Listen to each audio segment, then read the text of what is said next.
Disgusted by the conclusion of the evening, Jake decided to leave without telling anyone. He was so close to kissing Camille, and because of his drunkenness he had ruined everything, giving the chance to someone else. Nevertheless, he wasn't naive for all that. Camille was almost as drunk as he was, but she was not such an easy girl as far as he knew. Through, despite his obesity and a more than exotic body odor, had always been the most confident and sociable of their group. Unlike him, Through had known Camille for years. Yet, since all this time, nothing had happened between them. If Jake was angry with himself, he refused to believe that Through hadn't premeditated his move from the beginning. Every time he thought about the fact that Through had patiently followed his path, which had probably kindly advised him to wait for Jake to sabotage himself, he couldn't help but grit his teeth in fury. If he hadn't left like a tornado without saying goodbye to anyone, he might have pulverized that spice-smelling pile of fat. Naturally, he was mostly ashamed of himself, Through being just a scapegoat to protect his ego. So Jake found himself wandering the sidewalks of New Paris at 5 o'clock in the morning, walking slowly and staggering from time to time. He had already sobered up quite a bit, but a hangover due to dehydration was starting to set in. At such an early hour of the morning, there was not a single person out on the roads, and the lack of moonlight that night made the streets he roamed look ominous and frightening. Nevertheless, with his bad temper, he didn't give a damn about all this. If he had been more attentive or a little soberer, he would have realized that the way back was about 25 meters shorter, or that the number of buildings jumped abruptly from 14 to 18 on the even side and 13 to 17 on the odd side of the street. He also failed to notice the hooded individual following him a few minutes away from his home, licking his lips thinking he had found an ideal prey. Once Jake started rummaging through his pockets looking for the keys to his apartment, he heard the sound of thumping footsteps approaching at full speed. As his blood alcohol level had already dropped during his solitary walk, he somehow managed to react in time. He stepped aside as he turned around, surprised for a moment by his own dexterity. Within a millisecond, he picked up the characteristic shine of a knife. A visceral fear gripped him head-on, the adrenaline rush that followed increasing his level of vigilance and making his heart beat hard enough to raise his body temperature by 1 degree. By sheer reflex, he managed to grab the attacker's arm at the cost of being stabbed in the right hip. Out of survival instinct, he had managed to deflect the attacker's blow to a non-vital area. Unfortunately, he was poorly positioned and could do nothing to stop the momentum of the assassin's charge. As he fell to the ground, tackled by his assailant, he struck hard with his elbow on the forearm carrying the blade, causing the assailant to drop his weapon with a HMMF of choking pain. Once on the ground, Jake rolled backwards, then in pure rage crushed his attacker's nose with his foot. That was enough to make the attacker let go, giving him the respite he needed. "Damn!" Jake growled, painfully getting up with his hand pressed against his wound. The knife still stuck in his belly. It bled a lot, it hurt like hell, but he would survive. Only if nothing worse happened, though. Huffing and puffing like a smoker with terminal lung cancer and fully focused on the killer in front of him, he didn't notice that they had left the main street. Under other circumstances, he would have recognized the alley where 2 stray cats had been devoured before his very eyes 3 weeks earlier. After all, it was only a stone's throw from his house. The assailant in front of him had also stood up and cackled like a psychopath despite his deformed nose and the blood coming out of it. He was obstructing Jake's path, preventing him from leaving the alley and going home. "Ha! Finally, a prey worthy of me. Oh my oracle, give me the strength to defeat this heretic," salmodiated the lunatic as he spoke to his bracelet as if it were a sacred goddess. "What the hell is this maniac?" snarled Jake, cursing his bad luck. 1. The world was coming to an end. 2. He had his one-night stand stolen by a guy he physically outperformed on every level, and now an attempt on his life. He was so enraged that he momentarily forgot that in front of him stood a serial killer, wanted in vain by the police force. He was part of a small class of criminals who saw the Oracle's missions as divine orders. The great strength of the Oracle bracelets was that in order to promote the best possible evolution of their hosts, the missions and opportunities offered by the coaching ability were always in accordance with the personal values and objectives, conscious or not, of its owner.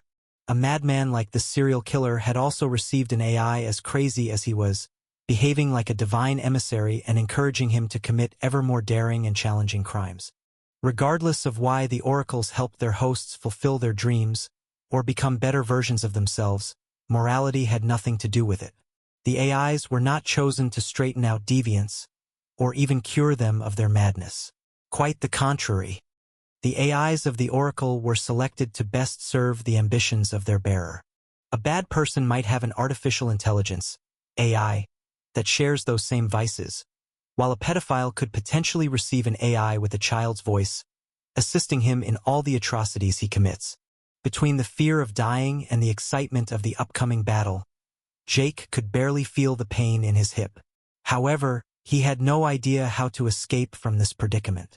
If it wasn't for the irrational behavior of the madman in front of him, he could never have broken his nose so easily. Still wheezing, he tried to calm himself with deep breaths, looking for a breach in his opponent's guard. The murderer in front of him had pulled out a second knife identical to the one stuck in his hip, presumably overexcited at the idea of a fight to the death against his prey. The murderer approached him cautiously, one step at a time, whispering obscenities meant to reassure him, as a farmer would do before beheading a hen. Then came the fateful moment. Ready to get rid of the obstacle in front of him, all of Jake's muscles contracted, his veins doubling in size under the strain. One more step and he would charge like a rabid hippopotamus, ready to clear a path at any cost. After that, all he would have to do was run home, barricade himself in his building and call the police. That chance never came. As his breathing became more and more jerky from the pressure of failing his dash, a shadow fell on his attacker's skull. Erg! The murderer was screaming his head off, struggling with all his might.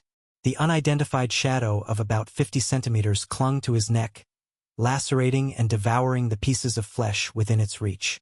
Any fighting will on Jake's part deflated like a souffle, replaced by a sense of despair out of proportion to his earlier fear. He watched, nailed in place, the so-confident assassin being eaten alive by a mouse as big as a bulldog. But when a geyser of blood splashed down on his face after the mouse had torn out the poor man's carotid artery, he came out of his stupor. Clear-headed again, he took a quick look around him, finally realizing what alley he was standing on. One nap hadn't been enough to detoxify him from all his alcohol. The walk home had not prevented him from shivering nonstop. Even a criminal wanting his life didn't put an end to his headache. He just ignored it as he ignored his hip injury. But the scene from a horror movie unfolding in front of him eclipsed all other feelings. For the first time, he knew what he had to do. Run away? Absolutely not. That monster would immediately fall on him from behind. Stay home? With a carnivorous mutant mouse that had tripled in size in a single month just a few steps away from home? He would rather die now. Jake, kill that thing, ordered she, with a kind of urgency in her scream. If we don't dispose of it now while it is still busy eating that man, we're screwed. Jake's eyes hardened, determination replaced indecision. Weeks of nightmares over a mouse. Did it get a little bigger? And then what? The target would just be easier to nail. Either I get out of this alley alive tonight, or I end up in a rodent turd right here. Jake kept repeating to himself, to eliminate the slightest trace of reluctance.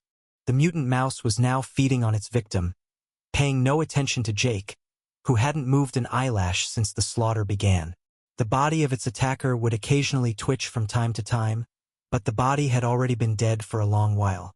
Steady and clenching his teeth, Jake pulled the knife out of his wound. A stream of blood began to flow down his trousers, a small puddle gradually forming at his feet. Gradually, he regained control of his breath and an icy-cold composure stifled all his emotions. The time had come to gamble with his life. Man or mouse, there could only be one. To listen to the next episode, contact us directly via the description below to receive lifetime access to new episodes and updates. First, Jake activated prediction to obtain the perfect plan. His reaction time was not yet good enough to follow his shadow guide during a fight to the death. His actions would be too slow, delayed far too much to respond adequately to his opponent. However, he just needed to know the first move. One move, one kill, that was his plan all along. The path emerged, revealing the perfect move to perform. The shadow guide preceded his movements by a brief second, but remained totally motionless, adding to his already high stress. Jake tried to stay focused, forcing himself to take long breaths. Whether he would see the sun this morning or not depended entirely on his composure. After a few minutes that seemed endless for him, the shadow guide finally showed some changes. A movement was finally shown to him, a clean and efficient hit, if perfectly executed, to kill the mutant mouse instantly. The move seemed simple at first but was strangely complex. To be executed correctly, it required a well-trained body and excellent coordination. Anyone could watch a tutorial video on the internet explaining how to perform a break dance figure or a technical gesture from a choreography. But how many could do it right the first time? That was Jake's current situation. To succeed, he needed to be more focused than ever. The 3 weeks of training to do all sorts of weird moves finally made sense. Besides the physical conditioning it provided, it prepared his body to respond to the commands of the shadow guide. The horrible, translucent creature continued to ignore him, too busy reveling in his prey. Jake could see chunks of his attacker's flesh being chewed into the creature's jaw and then slide down the esophagus as the beast swallowed. The digestion was awfully fast, with the ingested food dispersing into the monster's stomach and then the small intestine like an effervescent tablet into a glass of water. After that, the nutrients would enter the bloodstream, reaching every cell in the body in a few heartbeats. Jake couldn't believe his eyes. Worse, he could see the creature's body changing second by second. It wasn't obvious at first, but after a few minutes of feasting, it was slightly different. A little bigger, but nothing excessive. On the other hand, its claws had grown a full centimeter longer and seemed sharper than ever before. There was also a strange silvery glow pulsating in the monster's eyes. It was too much for Jake's nerves to handle. He gritted his teeth and took action. There was no room for error, and he was so focused that he felt like he was living the scene in slow motion. He let himself tip forward. Then, when his body formed a 30 degrees angle with the ground, he pushed with all his strength on his legs to pounce on his target. At the same time, he slashed forward with his knife raised, aiming for the neck. If he succeeded, the beast would be decapitated with a single stroke. If he failed, he would be on his own. And to fail, he failed. When he was less than 50 centimeters from his initial target, the mouse looked at him on alert. Its mouth was still chewing and full of blood, but there was only fierce rage and malevolence on its face. Absolutely no fear could be felt, just an undisguised disdain for a creature disturbed during its meal. Before Jake could understand anything, his knife plunged into the dead serial killer's shoulder instead of his intended target. No blood spatter this time, the victim being completely exsanguinated. The mouse had fully vamped him already. In response, the mouse jumped on his face after dodging the killing stroke by twisting its own neck like a snake. For a brief millisecond, Jake was overcome with despair, thinking, "It's over." Then his reflexes took over, and remembering the futile death of his previous attacker, he raised both arms to protect his face and neck. The creature hit its left arm instead of its head, and then bit the first lump of meat within jaw's reach. The mouse had a chewing strength comparable to that of a tiger, and if the beast had been any bigger, it would probably have ripped off its arm. Instead, he kept his arm, but the rodent's teeth went into his biceps, stopping upon contact with the humerus. Simultaneously, the damn thing clutched like a gold digger at the arm of a billionaire, lacerating his tattered arm with its claws. The shadow guide was now useless, and Jake's pain was so paroxysmal that he couldn't have paid attention anyway. But paradoxically, in his suffering and sense of helplessness, he reacted in the most banal but terribly effective way against this carnivorous ersatz of a koala that was mistaking his arm for a tree trunk. "Will you get off me, you piece of shit?" Jake screamed with an unbridled rage gushing out from the depths of his soul. The alley was narrow, and he was trapped between two walls to his left and right. He slammed into the nearest wall and performed the most violent backhand stroke of his left arm in his entire life. The outside of his arm crashed against the concrete wall at full power, the mouse serving as his airbag. The first impact loosened the monster's teeth. The second impact caused the monster to squeak with pain, relieving Jake of his own. On the third impact, the rodent let go and slid down the wall, half knocked out. The next few minutes Jake released all his frustration from the past few weeks. He kicked and kicked the mouse like a football player would kick a soccer ball for a penalty. After the first few blows, the creature stopped screaming for good. Unfortunately, the body still jerked by reflex from time to time, and Jake had no intention of leaving any room for chance. He continued to strike until the monster was nothing more than a fine bloody mush splattered against the wall. In his moment of madness, he didn't notice the Oracle's notifications scrolling one after the other. Only his survival instincts governed his body, and it told him to continue until he was certain that the enemy had been annihilated. And with a mutant monster like that, he could expect anything, conventional logic not necessarily being a good advisor when dealing with alien things. Finally, after an incalculable time, and when he was so out of breath that he couldn't stand upright, she's soft and reassuring voice chimed in his ears. "You can stop, Jake. The digester is dead." The physically and mentally exhausted young man didn't notice at that moment the strange energy evaporating from the corpse and being sucked through his bracelet. If he could see the phenomenon, he would have described it as a kind of silvery stream of light. If his eyesight was even better, and he could zoom in and out a few quintillion times, he could have discovered how this energy formed a kind of code. An energetic code, like the DNA, was a biological one.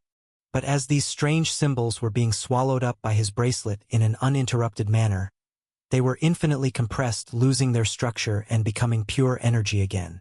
A moment later, Jake finally crossed the threshold of his door. He had left the half-eaten corpse of the criminal and the crushed carcass of the mouse as they were in the middle of the alley. If a passerby discovered the scene of carnage the next day, he was good for PTSD. Jake disinfected, then dressed his wound, which was starting to hurt like hell again now that the adrenaline was going down. After that, he slumped down on his couch, looking lost. That night had definitely been way too eventful for him. Crunch for once seemed to sense his master's distress and trotted beside him, sniffing his bloody shoes, only to finally curl up on his lap, purring with satisfaction. Jake couldn't be sure, but he could have sworn that the cat had recognized the smell of the mouse on his body. The damn thing had been a nightmare for both the owner and the cat, and knowing it was gone was extremely soothing to their minds. Only for the cats, though. As for Jake, he couldn't help thinking that mutated monsters like that one, there must be thousands of others in New Paris alone. A few weeks before, the mouse was already brave enough to attack alley cats, but not yet bold enough to attack him, a human. That night had changed all that. He now had proof that these monsters no longer feared his kind, and that meant that any walk in New Paris was now a matter of life and death. He couldn't wall himself off at home if he wanted to continue training, but his unarmed days were behind him. Uncle Kalen's weapons had been delivered some time ago. From guns to assault rifles, from military knives to nanocarbon fiber katana, he was equipped enough to take on an army. Now it was time to find out what all the notifications that had flashed before his eyes during his fight to the death were for. First, he focused on his mental link with the Oracle device, checking what all the messages he had received during and after his battle were about. There were many notifications, so he went back to the oldest one to get a clearer picture. You killed a digester rank 0. Your authority level is automatically promoted to the next higher rank. Authority level, recruit, rank 1, 0/10,000. What the heck? Jake snapped, his eyes bulging out as he read the first line of data. He remembered She's words congratulating him on his victory, and the term digester had indeed been mentioned. What he was sure of was that she had never used that word before, although it would have clearly been much appreciated by him. So why use this term all of a sudden? The only logical explanation was the increase in his authority level, whose promotion must have been effective immediately after the monster's death. I have a lot of questions for you, commanded Jake, with a patibular expression, leaving no room for a no. I'm ready, Jake. She sighed, long prepared for the upcoming interrogation. Okay. First question, what the hell is a digester? Jake asked. Sure. That shit knew how to digest fast. The explanations I'm about to give you are still limited by your rank as well as my own knowledge on the subject. Do your best. All right. To sum them up in one sentence, they are the enemy of us all. The reason why every living being has been given an oracle device is indirectly related to their existence. I guess I should have known better. Receiving those oracles for free was too good to be true. Jake commented, bitter-faced. It's more complicated than that. Primitive races like the ones on Earth are not supposed to receive oracles so early. The invasion of your planet more than 22 years ago had far-reaching consequences. We've been invaded? I figured the government response was too quiet when the alien ship handed out the oracles out of nowhere. You were invaded, but not by the aliens who delivered the oracles to you. I understand why those aliens came to help us if they're at war with the digesters, but why did the digesters come after us then? In your own words, we're primitive. If there's such a threat that these highly evolved aliens need our help to defend themselves, it doesn't make much sense. Jake said, putting his finger on what was bothering him. And that's the limit of what your rank of authority allows me to reveal. She stopped him, cutting off his thoughts. What I can say, however, is that the digesters found you. When sufficiently evolved life forms are concentrated in one place in too great numbers, you give off a kind of signal that is very appealing to them. Then why now and not sooner? Jake shrugged. If we're talking about evolved life forms, back in the age of dinosaurs the animals were much more massive and the flora much denser, with richer oxygen content. What I mean by advanced life forms are sentient species with sufficient intelligence. It generates something that attracts them, but once they find you, whether you're a human or the stupidest sea anemone, they devour everything the same. Okay, I get it. He didn't get it at all. Since when did thinking or being intelligent emit a signal strong enough to be detected from the depths of the universe? That would have been known by now, and they would have all become telepaths. I can't explain it yet, but you'll understand when the time comes. The AI tried in vain to appease him. Just keep in mind that the digesters have only one goal: to feed. They need more and more energy, and they use it to keep growing and evolving. Their evolution has no limits, as long as they have energy available.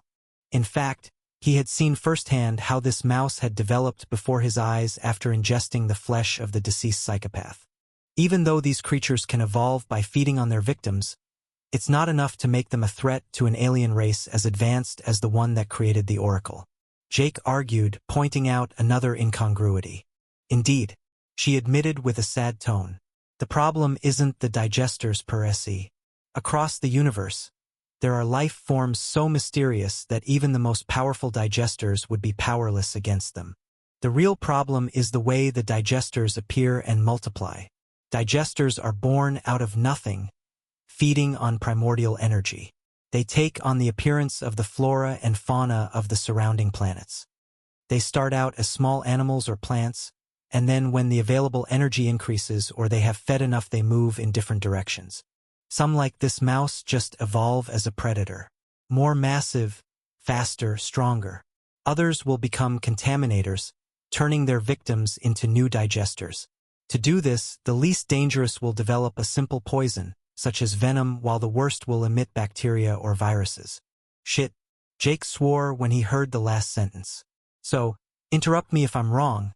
A digester out there could make me a zombie in its service just by releasing its remastered version of the coronavirus? Basically, yes. She confirmed his concerns. These digesters, however, are very rare, and this is an obstacle to their own evolution, since by turning their prey into digesters they lose access to their food source. Consider that they are not your problem at the moment. Those who contaminate by contact with their claws or fangs, on the other hand, you have to be prepared for that. The simplest way is to increase your constitution and vitality, or more specifically your immune system. With proper precautions and the right medication, it's the safest way to deal with a digester infection. It made sense, but we were going back to the previous case where Jake was wondering how to increase his intelligence beyond human limits. She had told him that he would have an element of answer by increasing his level of authority. Okay, but how do I do that? Jake took advantage of the AI's response to change the subject. Even if I decide to train my ass off for years, I doubt the strongest athlete can survive or endure a virus produced by an alien species capable of constant evolution. You're right. That wouldn't be enough. Earthlings are considered inferior species precisely because you don't know how to use the primordial energy we call dream ether, or ether for short. Dream ether? What is that? Radioactivity? An elementary particle or radiation, perhaps? Jake couldn't see what more primordial energy could exist based on his knowledge of physics. None of the above, she denied. Remember when I explained that the digesters were born spontaneously out of nothingness? They tap into the dream ether. To get enough energy to spawn, on Earth it takes about 22 years. Oh, I see. I guess your alien friends came to help us. But they missed all the eggs the digesters left as a parting gift. That's exactly what happened. Digesters are not born from eggs. This is a very complex matter. If this were the case, the number of digesters being born would stabilize after a while. This is not the case. Then where did they come from? Jake wondered out loud. Authority level insufficient. Do note that any area where digesters spawned from the atmosphere without warning will continue to generate them forever. Holy crap. He cursed for real this time. Their planet was ruined for good. No wonder it was being absorbed into tiny pieces somewhere. Probably the cosmic version of recycling. Okay, so what is this dream ether we humans are supposedly too stupid to use? Jake started the conversation again, hoping to take his mind off it. Ether is the cleanest primordial energy you can get. It's abundant even on Earth, even if it's nothing compared to other places. If there's so much of it, why hasn't anyone ever talked about it? Let me ask you a question, Jake. What should be the qualities of an ideal clean energy to use? I'd say easy to use, not wasteful. And how do you detect energy of any kind? She asked again, guiding his thinking. By an observable effect, heat, light, or movement. Jake had finally figured out what she was trying to explain. That's right. The perfect energy is undetectable. No waste, no manifestation of its existence. You could be bathing in an ocean of ether right now, enough to create another Big Bang, and you still wouldn't notice anything. That brings us to the Oracle's other notifications after you've upgraded your rank. Your bracelet has unlocked some new features that you won't be displeased with and are specifically dedicated to the management of the ether. After she's recall, Jake turned his attention to the remaining notifications. New Oracle features unlocked. The new features unlocked are as follows: compress and code, ether storage, logging, and mapping. As he discovered the new features, Jake mentally focused on his wristband link, memorizing all the information about the new functionalities in an instant. Jake got a mild headache from absorbing all this data, but nothing his brain could not handle. After a moment of digesting all this information, he finally got the gist of it. The Oracle device was able to passively absorb the dream ether to function. That explained how his bracelet was getting its energy. He had originally made several hypotheses, such as solar energy, or even his own body heat, but never received a clear answer from 11. Well, that was it. In spite of this, he did not clearly understand the use of certain functions, for lack of examples. Compress was supposed to compress the ether into its original, undenatured form, while encode was supposed to transform this energy into another, more easily usable form. Ether storage spoke for itself. The Oracle device stored the harvested dream ether whether for its own use or to encode it into another form. He was surprised to discover that his ether storage was not empty. Ether storage? 0.2 points. It seemed ridiculously little, but he had no reliable reference to refer to. Where did the ether in my bracelet come from? Jake asked, genuinely curious for once. Half of it corresponds to the dream ether passively accumulated in the Earth's atmosphere. The other half was obtained from the digester's remains. Jake frowned, adopting a contrite expression. It was blatantly obvious that the Oracle wanted to encourage them to exterminate the digesters rather than twiddling their thumbs and doing nothing. Why has the Oracle bracelet recovered so little in all this time? Jake asked again. 2 reasons. 1. Dream ether's density on Earth isn't very high. She explained patiently. The second, the Oracle device evolves with its wearer. At rank 0, most functions are disabled or limited, including the absorption of dream ether. Now, with rank 1, the rate of accumulation should have doubled. It's different when the ether is retrieved from a victim. Other forces come into play to make the ether more accessible. Even so, about 95% of the dream ether is considered wasted during compression. Okay, it's already clearer. What about the encode function? And what use can I make of this ether once it's been processed? The encoded ether is your ticket to evolve beyond human limits. She revealed, marking a moment of silence. Everything you humans would call supernatural like soul or magic cannot be explained by the laws of conventional physics. Otherwise, you would have long recognized their existence. Wait a second. Jake stopped her, suddenly flabbergasted. You mean the soul and magic aren't just fairy tales?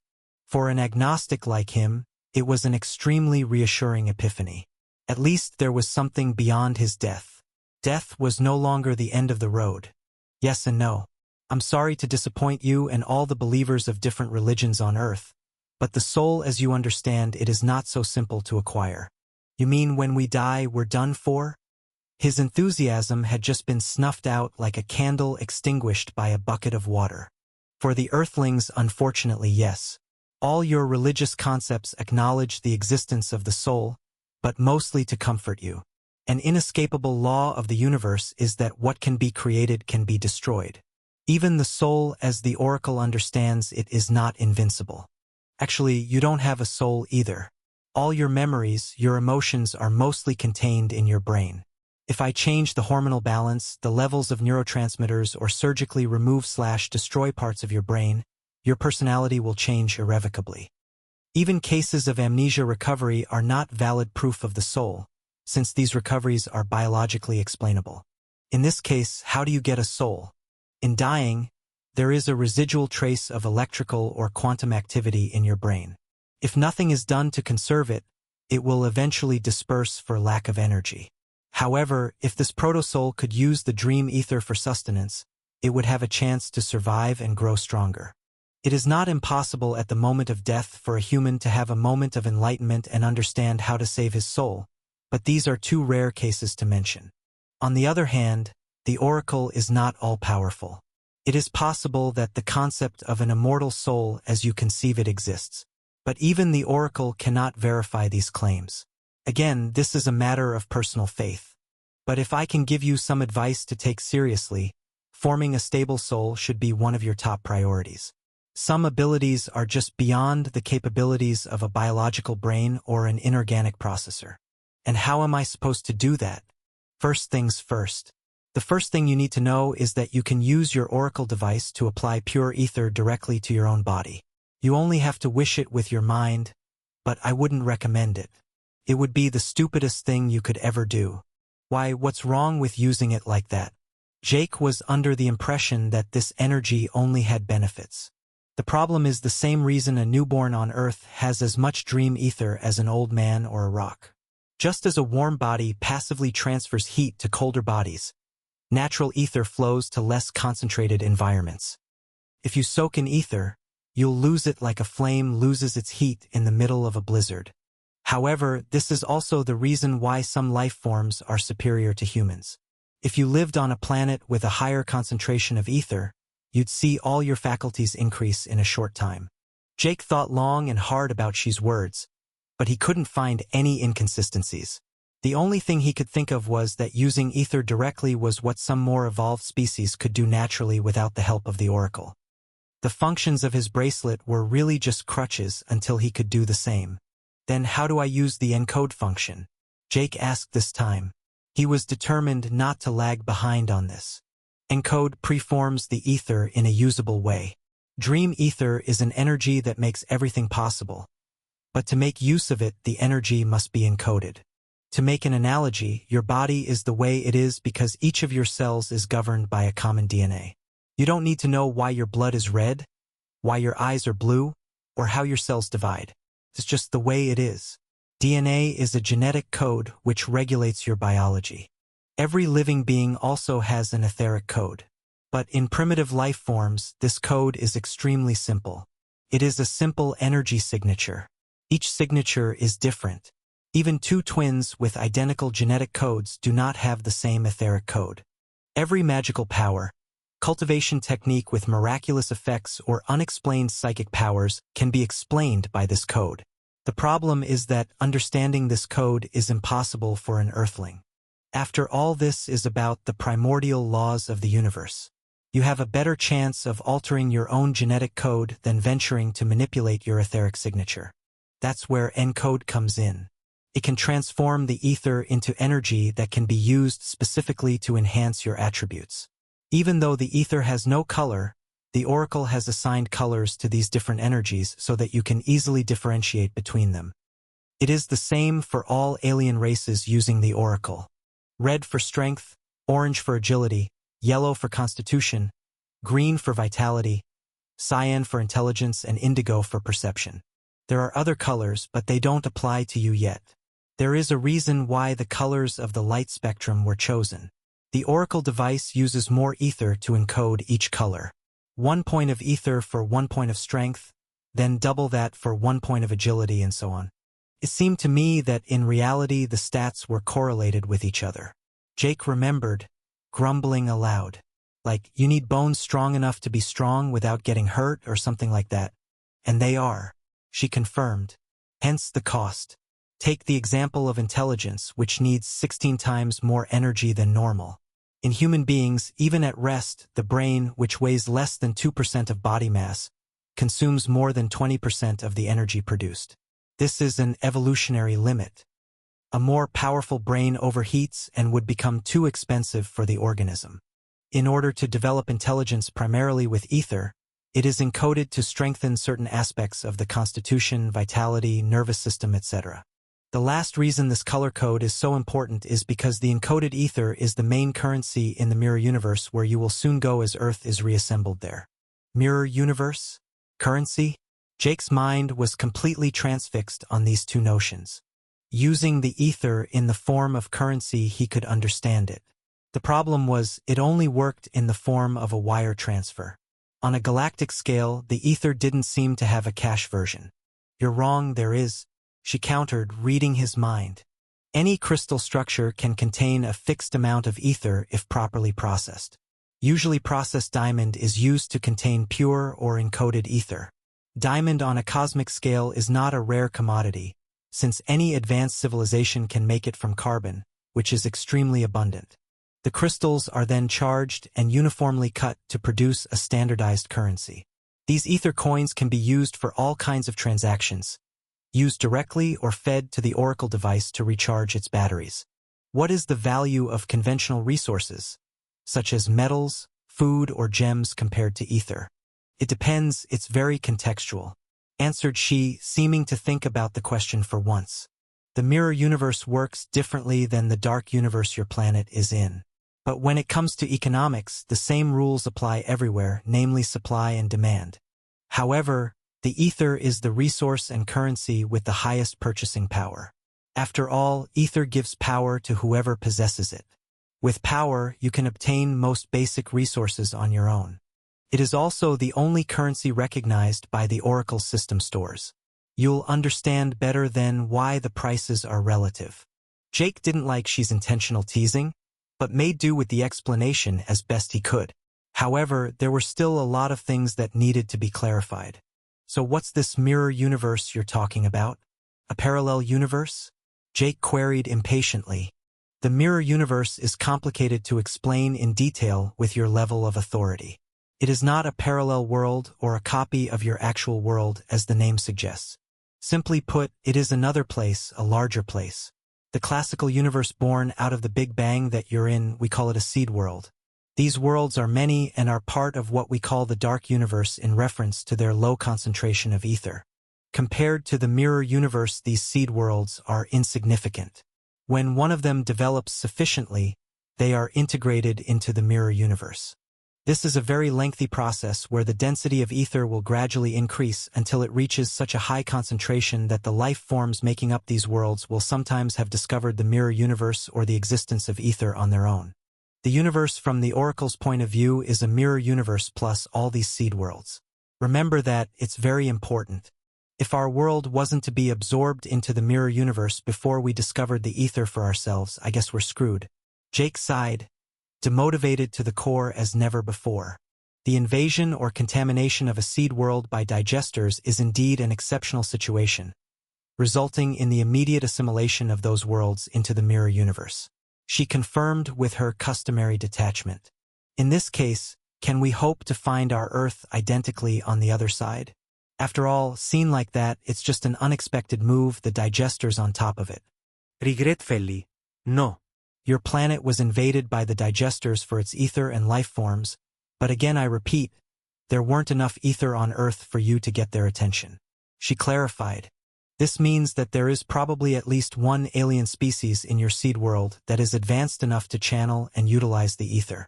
Naturally, the concentration of ether will be higher in the solar systems where they live. The sad reality is that the Oracle doesn't go into detail. The moment a digester opens a rift, it means they have the coordinates of this seed world. Digesters rarely attack the more evolved species that lured them there in the first place. These monsters usually attack the more primitive species, which gives them the ability to rapidly increase their strength and ensures their rapid growth away from the Oracle's gaze. Consider that thousands of planets at the very least have been attacked at the same time as the Earth. The bottom line is that a contaminated seed world is considered a single entity. When it is absorbed, it is usually reformed in the mirror universe into one gigantic planet, sometimes more. Gravity there remains normal, despite the enormous mass, by a process that even I don't know. There are probably very few races that know how these planets are put together. It's a technology that only a few chosen ones have access to. Jake didn't believe it himself when he asked that question. Sucking the Earth into small pieces and in an anarchic way, in the middle of other unknown places arbitrarily cut up, didn't make much sense if it was to find their blue planet in perfect condition again. Jake remained silent for a long time after that. It was a lot of shocking information to digest all at once. His conception of the universe and many of his beliefs had just been shattered. And when he discovered that what little he thought he knew was in fact insignificant, it made him feel dizzy, overwhelmed, powerless. At that moment, Jake felt like a man overboard in the middle of a storm, trying in vain to cling to a moldy plank of wood so as not to be swallowed up by the waves. To take his mind off it, he remembered that there were still two functions he hadn't been interested in, mapping and logging. Compared to compress, encode, or ether storage, their role was much more intuitive and obvious to understand. The only thing that bothered him was why the Oracle needed such features. Mapping kept track of all the places he had visited since he owned the Oracle, as well as those he knew about. If you've ever played a strategic warfare game, the dark map at the beginning of a game, which reveals itself as you explore it, was very similar. In a sense, it was a very useful feature, since until proven otherwise, the Oracle's memory was infallible. Testing the function with his mind, he enjoyed observing his apartment in the smallest details, which were fully modeled. The roads he used to take, the sports center, his former workplace, his Uncle Kalen's house. All these places could be mentally revisited as if he was there. Conversely, all the cities, places, and towns that the Oracle only knew by name or via the internet were filled in much more summarily. Indeed, the Oracle could connect to any online technology to download the information it needed. And considering the existence of Oracle overseers, some of these devices might be able to retrieve the information obtained by other oracles of lower rank. The last logging function was also obvious. There was now a logbook section among the Oracle features.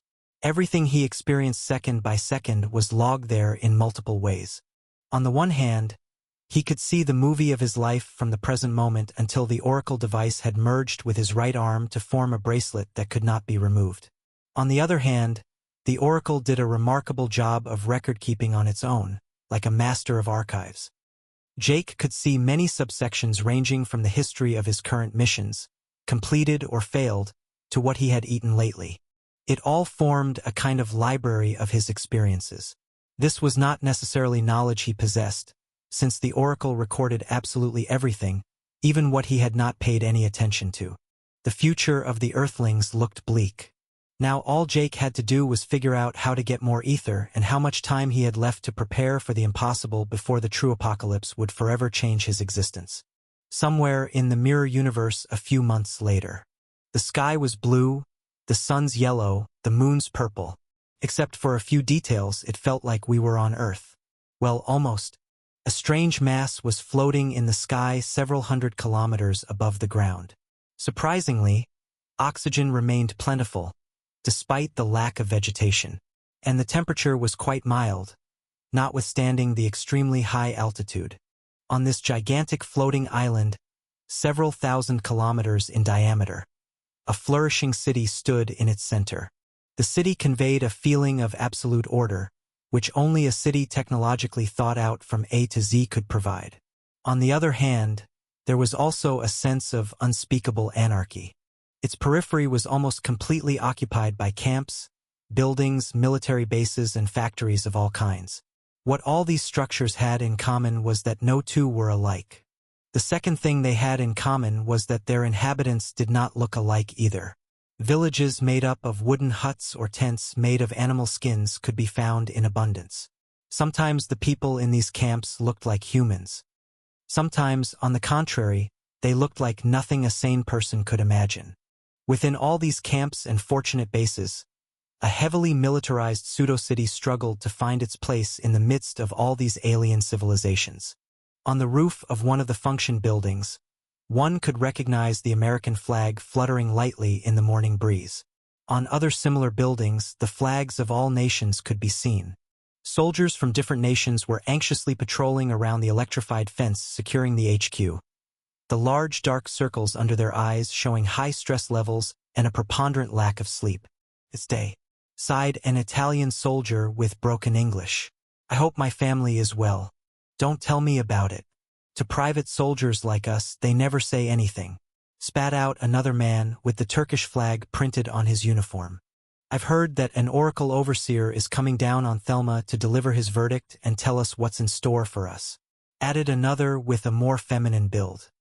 From the beginning, the government dealt with locals and representatives of the Oracle on Thelma, but it was mostly robots and AIs with no conscience or ambition. Yes, the first time the government will meet a heavyweight since the invasion of Earth 22 years ago. "I wonder how it's going to turn out," grumbled a fourth with darker skin, calmly greasing his gun. "Anyway, it means that the planet B842 we're on is nearing the end of its assimilation phase. Given the size of this planet, if you haven't taken your loved ones to safety before, don't expect to see them again in your lifetime. Sorry, Ricardo, but if your family's not on Thelma, you're out of luck." "You bastard Icum. I don't need you to get depressed." That kind of talk could be found all over this fortified base. However, that was another thing they had in common with all these aliens. All these life forms were going through the same ordeal. That of seeing their home world, their native planet being randomly decomposed and reassembled to make up this planet B842 around which Thelma Island orbited. If someone foolhardy enough ventured to the edge of this floating island and peered out into the void, he would discover a strange planet resembling a mosaic and extending continuously at a glance. It was by far the largest planet that all these extraterrestrial races had ever colonized or contemplated. A planet so absurdly huge that gravity should have crushed any living thing that set foot on it. And yet it was not.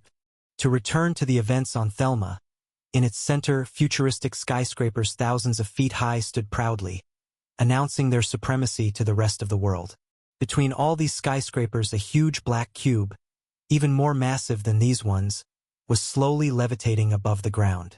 In front of it, a cohort of costumed politicians and heavily armed soldiers were advancing cautiously towards the metal monster, sweating bullets for the upcoming gathering.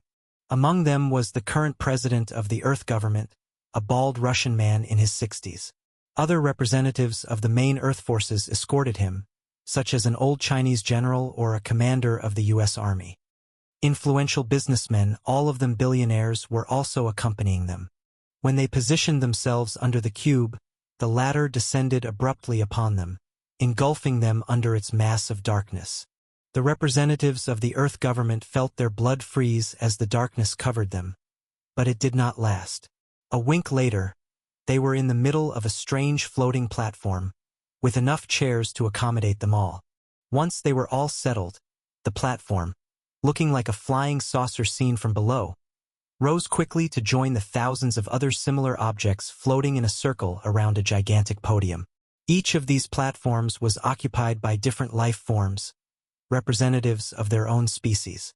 This podium was cylindrical, as high and wide as a 30-story building, and its top was spacious enough to house 2 basketball courts. On this podium, acting as a dais, humanoid aliens in war suits with a murderous look were condescendingly staring at the audience. Their true appearance could not be distinguished under their suits, helmets, and armor covering them from head to toe. One thing was certain, however, these guards were not human. Nearly 4 meters high, their torso had 4 arms, one of them holding an energy shield covering 2/3 of their body, while another arm carefully held the pommel of a blade still in its sheath. The other 2 arms were crossed, displaying an undisguised contempt. The silvery metallic suit of unknown material seemed indestructible, all vulnerable points of the anatomy being covered by ornate armor plates. These lines of patterns were composed of thousands of incomprehensible runes, emitting a modest bluish glow. Their helmets vaguely resembled the helmets of the ancient Greek phalanxes, but the space leaving the face visible had been replaced by a kind of opaque black liquid. About 10 minutes after the arrival of the Earth government, one of these guards, the one with a golden pattern on his shoulder pad resembling a ring or bracelet from which a sort of arborescence sprang, made a movement towards the agitated crowd for the first time. "Silence!" he bellowed in a voice so low that the cube rattled as if it had just been inserted a huge vibrator. "The Oracle Overseer is coming." Very few people in the audience understood what the threatening alien was saying, but each platform had at least one robot interpreter sent by the Oracle system to translate his words for them. There were automatic translators that could be worn to the ear or integrated directly into their Oracle device, but their cost was unaffordable for these poor people of different species shipped here as a vanguard before the rest of their planet. When the assigned interpreters finished translating the words of the Oracle Guardian, 2 reactions appeared in the audience. The first paled with terror, while the second trembled with impatience. Naturally, the reaction of the Earthlings was mixed. The old generals were worried, but determined to face the worst, while politicians and investors were optimistic, hoping to do well. The poor Earth president elected for the year, meanwhile, was shitting his pants. New politicians coming to Thelma for the first time were full of expectations, but those like him who had been talking to representatives of the Oracle for years knew there was nothing positive to expect from this meeting. He had experienced firsthand how one of those Oracle Knights squads had effortlessly massacred the Digesters, against whom they could do nothing. He remembered how his predecessors had struggled to get a few bracelets, or to negotiate a reprieve for their planet. He remembered how great powers such as the United States, China, and Russia, which were on the brink of World War III, were forced to form a united government and appoint a leader or else be immediately considered too primitive to interact with representatives of the Oracle. To be classified in this category would have been a doom for their planet, since they would have been immediately transported to planet B842, which at the time was much smaller, losing all chances of preparing for the inevitable. On the surface, this would have been advantageous. Planet B842, being smaller and not growing any faster after assimilation of planets occupied by primitive life forms, would have been theirs alone, allowing them 20 years more time than other alien civilizations. The problem was that while the military could handle such a situation, civilians could not. It would have been a hecatomb. What the Oracle system considered to be primitive life forms could be monsters as big as dinosaurs. If you included the Digesters spawning incessantly with the higher level of ether, it was just impossible. All alien civilizations smart enough to make that decision had chosen to delay. They used this precious time to develop their elites, create a foothold, and learn more. They also used the time to build relationships with different races. The elite soldiers they had sent to planet B842 over the past 22 years had evolved beyond human limits, condensing ether crystals to slowly but surely develop Earth's financial capital in the mirror universe. The problem was that these elites, after a certain point, did not want to contribute any more of their hard-earned ether. After all, the ether was the most valuable resource on B842. Maintaining loyalty and controlling these special troops had become a daily headache for these politicians, having never crossed the shadow of a digester.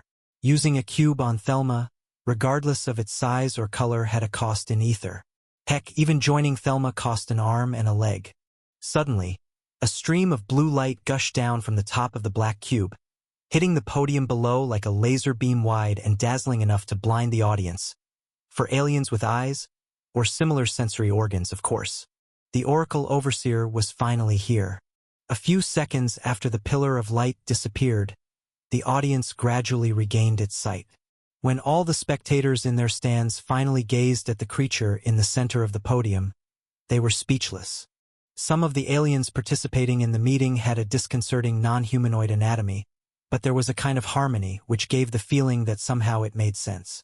The Oracle Overseer was a life form that defied common sense. Far from being a terrifying monster like the Oracle Knights guarding the stage, it was a rachitic creature that confronted them. Barely 2 feet long, the alien was hovering slightly above the ground, sitting in some sort of tiny shuttle chair levitating by some sort of process. The head, barely bigger than a golf ball, and his long neck as thin as a bamboo stem about half the length of his body, gave the impression of looking at a harmless tadpole. The rest of the body, less than a foot long, was hidden under an opaque tunic. The creature's skin was batrachian gray, glossy because of an unidentified viscous substance oozing from its pores. The alien had no eyes, no mouth, no nose, and no ears either. And yet, everyone in that giant amphitheater could feel the creature's piercing gaze, exposing their souls as if no secret could escape it. As for the Earth delegation, the businessmen and enthusiastic politicians had lost some of their magnificence, now shivering as if they had just undressed in the middle of an Arctic blizzard. No one was prepared to such a dominating aura. However, while the aura of the Oracle Overseer was overwhelming, there was no hostility towards them. The latter was content to float calmly in his armchair, his tadpole head undulating calmly from right to left. After a moment that seemed interminable to them, a frail hand, looking like an iguana's paw with 2 extra fingers, pulled itself out of the tunic, waving to get their attention. "Welcome to Planet B842. I am Horus, the Oracle Overseer responsible for this planet." The tiny alien introduced himself, his high-pitched voice echoing directly into their minds. The voice seemed to come out of nowhere and everywhere at once. Even more surprisingly, each species present could understand its words without the need for translation. And yet, if anyone had been able to record the sounds emitted by the alien, they would have only obtained strange discordant frequencies, closer to sonar than a human voice. "You all know why I'm here today," Horus stated with a formalism bordering on indifference. He would have given its speech in front of an anthill with exactly the same phlegm. With these few words, he had rekindled the anxieties and fears of all races in the stands. The president of the Earth was more ashen than ever, sweating profusely. "My time is precious to me, so I won't delay any longer. I am here because Planet B842 will end its growth phase in a few hours," the Oracle Overseer announced, marking a time of silence to let the audience digest the news. Whispers, clicks, squeaks, chirpings, and vibrations of all kinds began to swarm through the room. Each alien delegation was extremely disturbed by the revelation, sometimes excited, sometimes displaying an expression of desperation. According to their estimates, they should have had a few more weeks or months before the Planet B842 stabilized. At least 20% of their home planets were still intact, and while their societies had already degenerated into chaos and anarchy, they still had many things to look forward to, such as transporting food, fuel, or weapons to Planet B842. Otherwise, all their capital would probably be lost. 2 tanks parked next to each other in a military base on Earth could end up on B842 separated by tens of thousands or even millions of kilometers. As for finding gasoline, no need to dream. A tank in the middle of the wilderness without fuel was no better than a pile of wrecks. Planet B842 had absorbed all the exoplanets of their seed world to form a single gigaplanet. There were billions of such planets at the very least, which made the probability of even running into another human extremely low.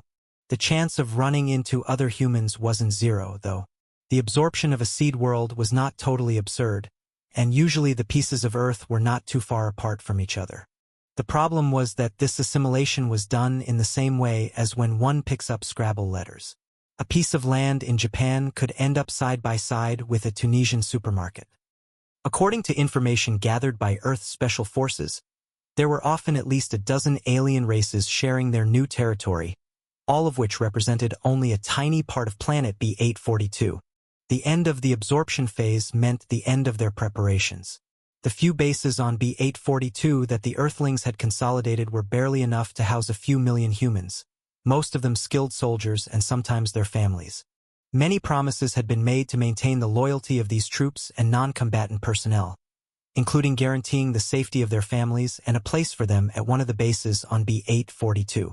The announcement of the Oracle Overseer rendered their promises null and void. The reason this phase had to be abruptly accelerated is, of course, because rank 2 and 3 digesters have begun to appear in your homeworlds, and the 10 or 20% of these unassimilated worlds are unable to restrain these monsters. Explained Horus to the outraged crowd in front of him. Their ether concentration is too low, limiting the fighting strength of the lesser species you are. On the contrary, if a low ether concentration limits the number and power of the digesters at birth, they have no impediment to their evolution, as long as they have enough to devour. Your countrymen have become their livestock, and this must not be allowed to continue. At least on B842 the digesters will be stronger, but the ether concentration is also much higher and still rising, as you may have noticed. Indeed, even those old politicians with one foot in the grave, on Thelma for just a few weeks now, were showing strength and stamina worthy of athletes in their 20s. Naturally, they didn't want to go back to Earth since it meant becoming old fogies again. As for the increasing ether concentration, it was indeed a phenomenon mentioned by their elite on the field. If they didn't know why or how, it was now a well-known fact that the more evolved and concentrated the life forms were, the more ether abounded. 20 years earlier, as on Earth, there were only a few rare digesters LVL-0 spawning from the atmosphere. Today, on planet B842, digesters were at least rank 1 and posed serious problems for their armies, since they could emerge directly in the middle of their base. That won't stop the digesters or the local fauna and flora that has adapted over the past 22 years on B842 from eliminating your fellow citizens, but at least they will have a chance to fight the rank 0 and 1 digesters that are already rampant. After all, the Oracle is with them. It's up to them to put it to good use. But that's not, alas, the only reason I'm here. Horus warned in a prophetic tone. Now that B842 is soon stabilized, the countdown to your diplomatic immunity will begin. Neither the Oracle Knights nor I will interfere with your actions on this new planet. You can kill each other, enslave each other, wage war, devour, or fornicate. It matters not to us. However, it also means that we will let the digesters do as they please, letting them proliferate unsupervised. In any case, your diplomatic immunity will end in 5 years. After that, the other planets in System ZZ-831, where B842 is located, will be free to visit you. A deadly silence fell over the audience. Some already intended to exterminate their neighbors, but they were not fooled.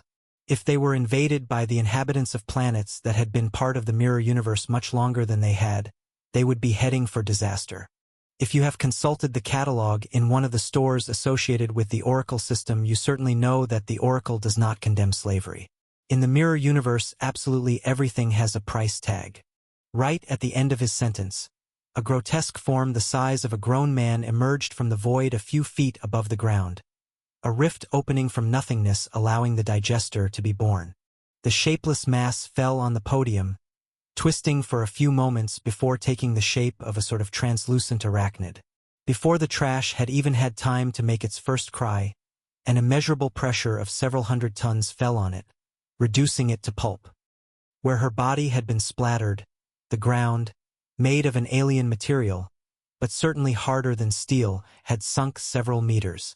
The Earth delegation swallowed their saliva with difficulty as they watched this demonstration of power.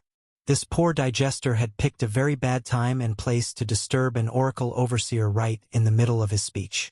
God rest his soul. It was the first time they had ever empathized with a digester. If by some misfortune, I should intervene to get you out of trouble, as I just did by eradicating this unwelcome digester, know that you become the property of the Oracle system. Every plant, human and animal will be cataloged in our database and available for purchase by anyone who can pay the price in ether. The Oracle Overseer cautioned them in a sinister tone. The Oracle has no need for creatures unable to evolve despite wearing an Oracle device. Of course, there are ways around these rules, and I leave it to you to discover them. I bid you farewell, and please pray that this encounter will be the only one. I hate to go down to these godforsaken places. After that, another pillar of blue light struck the stage, blinding them again. When their eyesight returned, the Oracle Overseer was gone. Beep, beep. A disheveled human form blindly fumbled with one arm over his duvet in search of the screaming alarm. 7 a.m. Some time ago, he would have made himself a champion breakfast before going to the gym. But not this time. 3 months had passed since the day he killed his first digester. It was now December and the icy atmosphere had little to do with the temperature. When he had asked Chi 3 months earlier how to get ether and overcome his physical and mental limitations, the answer had been quite simple. Killing digesters. Problem was, it was easier said than done. His victory over that infernal mouse was more a matter of luck than martial skills. If the rodent had been one tiny bit smarter and more responsive, his corpse would be rotting in that alley instead of that creature. Far from overcoming his fear of the monster, the nightmares full of digesters and rodents of all kinds had started all over again. He quickly realized that killing this mouse hadn't changed anything. He was still the same insecure Jake, inclined to procrastinate. There was one difference, though, the urgency to survive. By the next day, he had resumed training and survival lessons, continuing to follow his shadow guide. He had literally become the shadow of his shadow. Who was the shadow of who was open to debate. While he was deadlifting weights in the middle of his training routine, he had asked Chi a question that had been bugging him since the day before. Chi, why do I always need to train if the ether can do the same job? Because you don't have any ether. She had taunted him laconically. Oh, good point. Jake had grunted, feeling ridiculous. There's another reason. I told you the ether was pure energy, but that's a simplified explanation. Think of it more as a catalyst or an amplifier. 1 point of ether in strength won't literally increase your strength by 1 point. I'm not sure I understand. Assuming that the ether ratio on Earth is 10, and your strength is worth 10 points, adding 1 ether point will actually increase your strength to 11. But if your strength is 20, 1 ether point will increase your strength to 22. Your body soaks up ether and makes good use of it, but your body, or matter in general, is still the main vector. The encoded ether at your disposal has no special quality except to bind the ether to the parts of your body that need it. An infinite amount of ether can give infinite energy to a single particle, but that particle needs to exist first. At least, that's all you need to remember for now. She had also advised him to set his stats in ether points rather than physically comparing himself to others of his kind. At first this might be confusing, but he would soon realize why this was preferable. Switching between physical and ether statuses would allow him to keep tabs between his ether levels and the actual level of his body. For example, the human body could hardly exceed 30 points of strength. It was a biological limit. Same for intelligence. The highest IQ recorded was 234 points, or 23.4 points. The good news was that ether and body biology were interacting with some synergy. To gain muscle, for example, the body needed to train hard, sustaining muscle damage. With a proper diet and enough rest, the muscle would be repaired, becoming stronger than it was originally. More ether in vitality, for example, would result in an increased metabolism. As a result, digestion, recovery, and muscle synthesis would be faster. It would then be possible to train more often, shortening rest periods. The same was true for the constitution or strength. A better constitution or muscular strength would make it possible to lift heavier and longer, allowing better stimulation. So that's what Jake did. He practiced night and day, forgetting his distress and fears and dedicating himself to his self-development. For the first few weeks, his daily routine remained much the same as the previous month. Then the strange phenomena described by Paul began to visibly affect New Paris. Houses began to disappear, roads became shorter and shorter, and chaos set in. People stopped working, staying shut up at home with their loved ones. At the same time, criminals and delinquents began to proliferate without a sufficient police force to keep them in check. Jake continued to go to the gym and shop for a while, always carrying a gun and a military knife with him. Maybe because he had a different aura after killing a digester or because his physique had become quite fit, no one messed with him. Then the day came when new land came in the way between his home and his gym. In panic, he spent more than 8 hours wandering around with the help of his oracle before finally returning home. After that, he rushed to the nearest supermarket and robbed it by filling a huge shopping cart before hurrying home. Since then, like everyone else, he had been stuck at home. Jake continued to imitate his shadow guide, practicing and learning at home. The shadow guide showed him how to use every firearm in his possession, how to handle a knife. He practiced all sorts of techniques and movements aimed at vital points. After 2 months, he hardly dared to look out the window anymore. The city of New Paris had become unrecognizable, and apart from a few buildings, he didn't recognize much of anything. Then one morning he realized that a building near his home was 2 stories lower. Another was missing a section.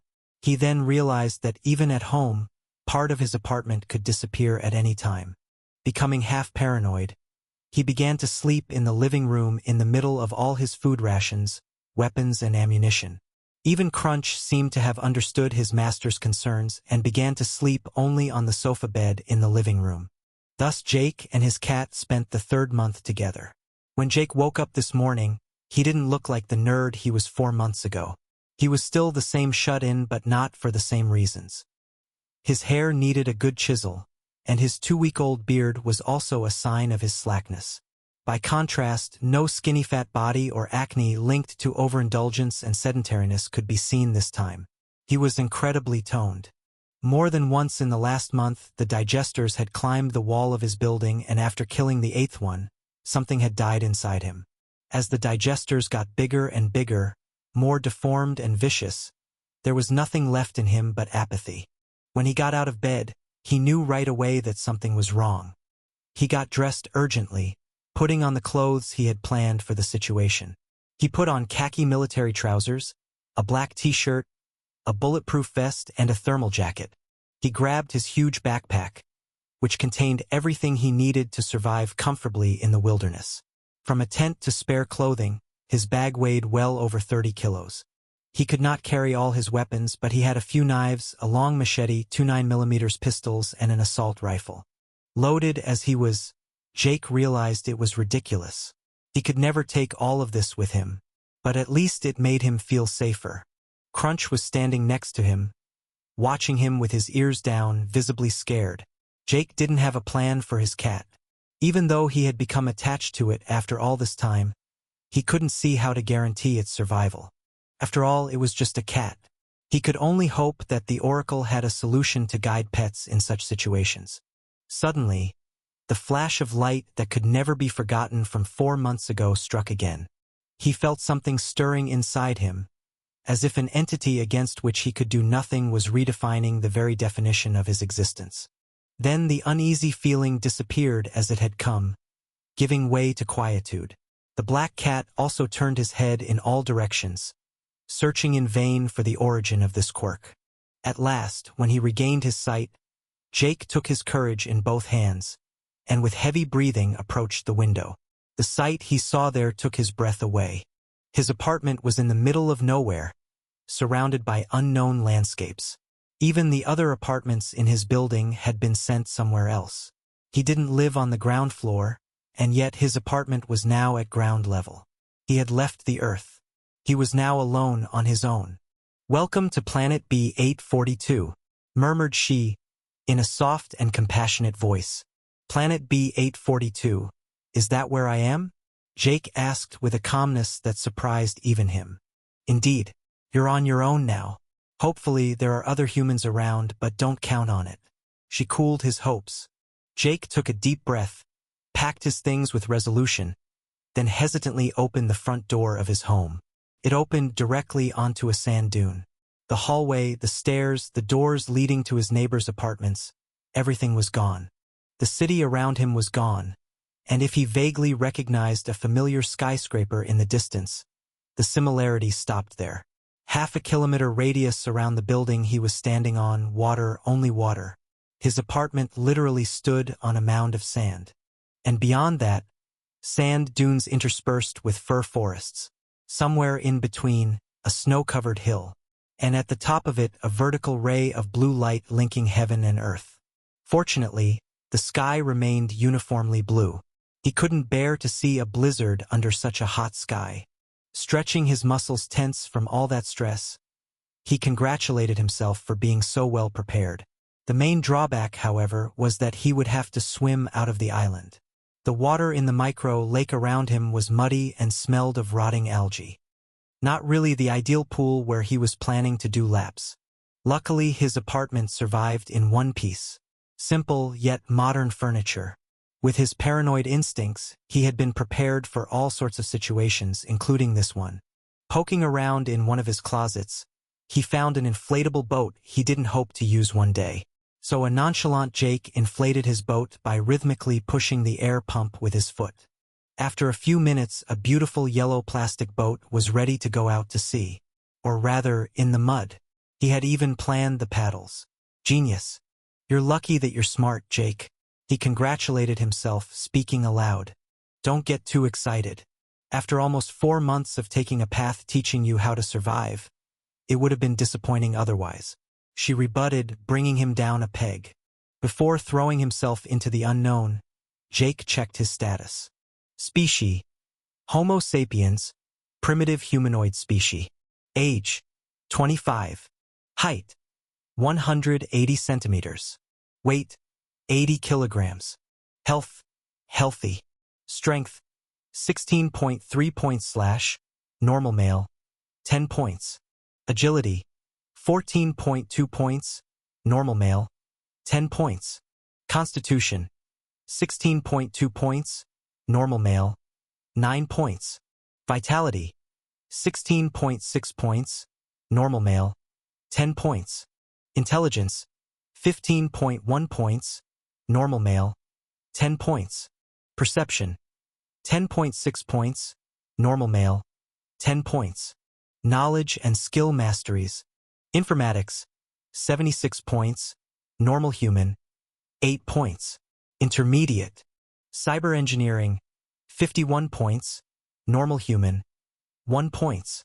Intermediate: Communication, 9 points, normal human, 10 points. Novice: Still a social, but at least you can express yourself properly. Fighting, 32 points, normal people, 5 points. Novice: You know the theory and fought against a few digesters. Unfortunately, these digesters were too weak and always attacked by surprise. Don't think you're good. You're not. Cooking, 34 points, normal human, 4 points. Novice: Still not a chef, but you can be trusted in the kitchen. Survival, 46 points, normal human, 5 points. Novice: The theory is in your head. All you need is practice. Firearms, 14 points, normal human, 1 points. Novice: At least you won't get hurt. You know the theory, but you have never shot anything, even if you've rehearsed. Edged weapons, 22, normal human, 4 points. Novice: You've been practicing and you cut up some digesters last month. But it was your brute force that did all the work. His body, tempered by months of intensive training, had nothing in common with his former physique, and his stats reflected this. He was not yet at the level of an Olympic athlete, but he was now undoubtedly in the top 1%. His strength was all-round, but more on the explosive side. He had gained in flexibility, balance, and coordination, but his reaction time hadn't improved much, except for a few reflexes. His intelligence had been plateauing for a while. He was probably not far from his biological limit. Perception was hard to improve, but he still had modest results. With the effect of his diet, his eyesight and hearing were slightly better. How much ether do we have? After 3 months of accumulation and 8 digesters LVL 0, about 4 points. The last 3 were close to rank 1, replied she with a formal tone. Jake shivered as he remembered his fight with the last digester. A disgusting, half-plucked raven had hammered his window with his beak until it cracked. Cawing as if he owed him money, the monster had headbutted the crack until its head passed through it. The bird was big and heavy enough to make an eagle jealous.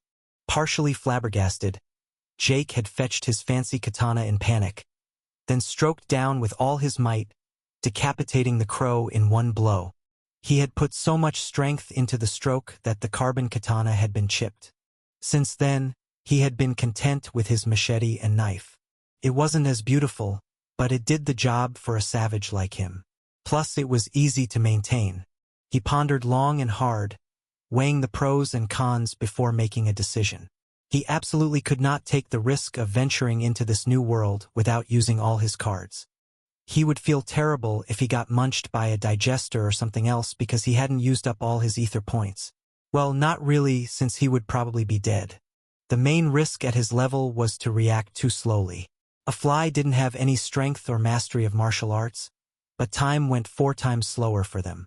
That way, it could easily avoid the fly swatter. Even after all that time working out, his subattribute reaction time composing intelligence and agility was still at 10 points like any healthy human. Even the greatest martial arts masters had a normal reaction time. What changed was their reflexes. She encodes 2 points of ether agility. Jake ordered confidently, "Your wish is my command." She responded, Jake imagining her at that moment taking a cute stand at attention. He immediately felt the difference, as if his whole body had just been rewired, the cable suddenly replaced by fiber optics. He felt suppler, more flexible. The ripples of the mud around him had slowed down, as had his breathing. When he tried to move at his usual pace, he felt additional resistance, as if his muscles had to work harder. They did, because he was actually moving faster. It took him a good half an hour to adjust to these changes. He would probably feel that the people talking to him were slower, but the good news was that at least for the moment he was alone. Testing the buoyancy of his work, he uttered an approving grunt. That would do the trick. Piling up his food, his travel bag, and his weapons, he rowed across the small body of water without haste. His every move was precise and controlled, and even without forcing he swallowed the distance in the blink of an eye. Every now and then the oar would get stuck in the mud or hit something, but he managed to ignore it. At his destination, he landed cautiously so as not to overturn his boat at the last second. The white sand and the few palm trees around him reminded him of the beaches of the Caribbean. The change of scenery caught him off guard, but he did not linger any longer on this incongruity. Everything that had happened to him since waking up was incongruous anyway. Dropping off his supplies from the boat, he formed a mound under the shade at the foot of one of the palm trees, and then recapitulated what he remembered of the landscape he had memorized of the islet. Here the only compass that worked was the oracle. Searching north from the sun, the magnetic field, or the stars would be a waste of time. Not only because there were 3 suns, but also because it didn't matter. The surroundings and probably the climate also changed from one area to another. Ideally, all he had to do was to meet the other humans who had been sucked in at the same time as him. Or better yet, those who had arrived before him. Deep down, despite his individualism, he hoped that his family and friends were well. Luckily, there was a direction that was not random. That of the snow-covered hill and its ray of blue light. From his point of view, it was a signal left for him, and he hoped that other humans in the area would think like him. Moreover, the oracle confirmed his choice. He estimated the distance to be about 20 kilometers at the most. That was about 3 hours of brisk walking. 4 or 5 if he took his time. Ignoring the dangers he might face, Jake chose to preserve his endurance. In this case, his pack would already tire him considerably.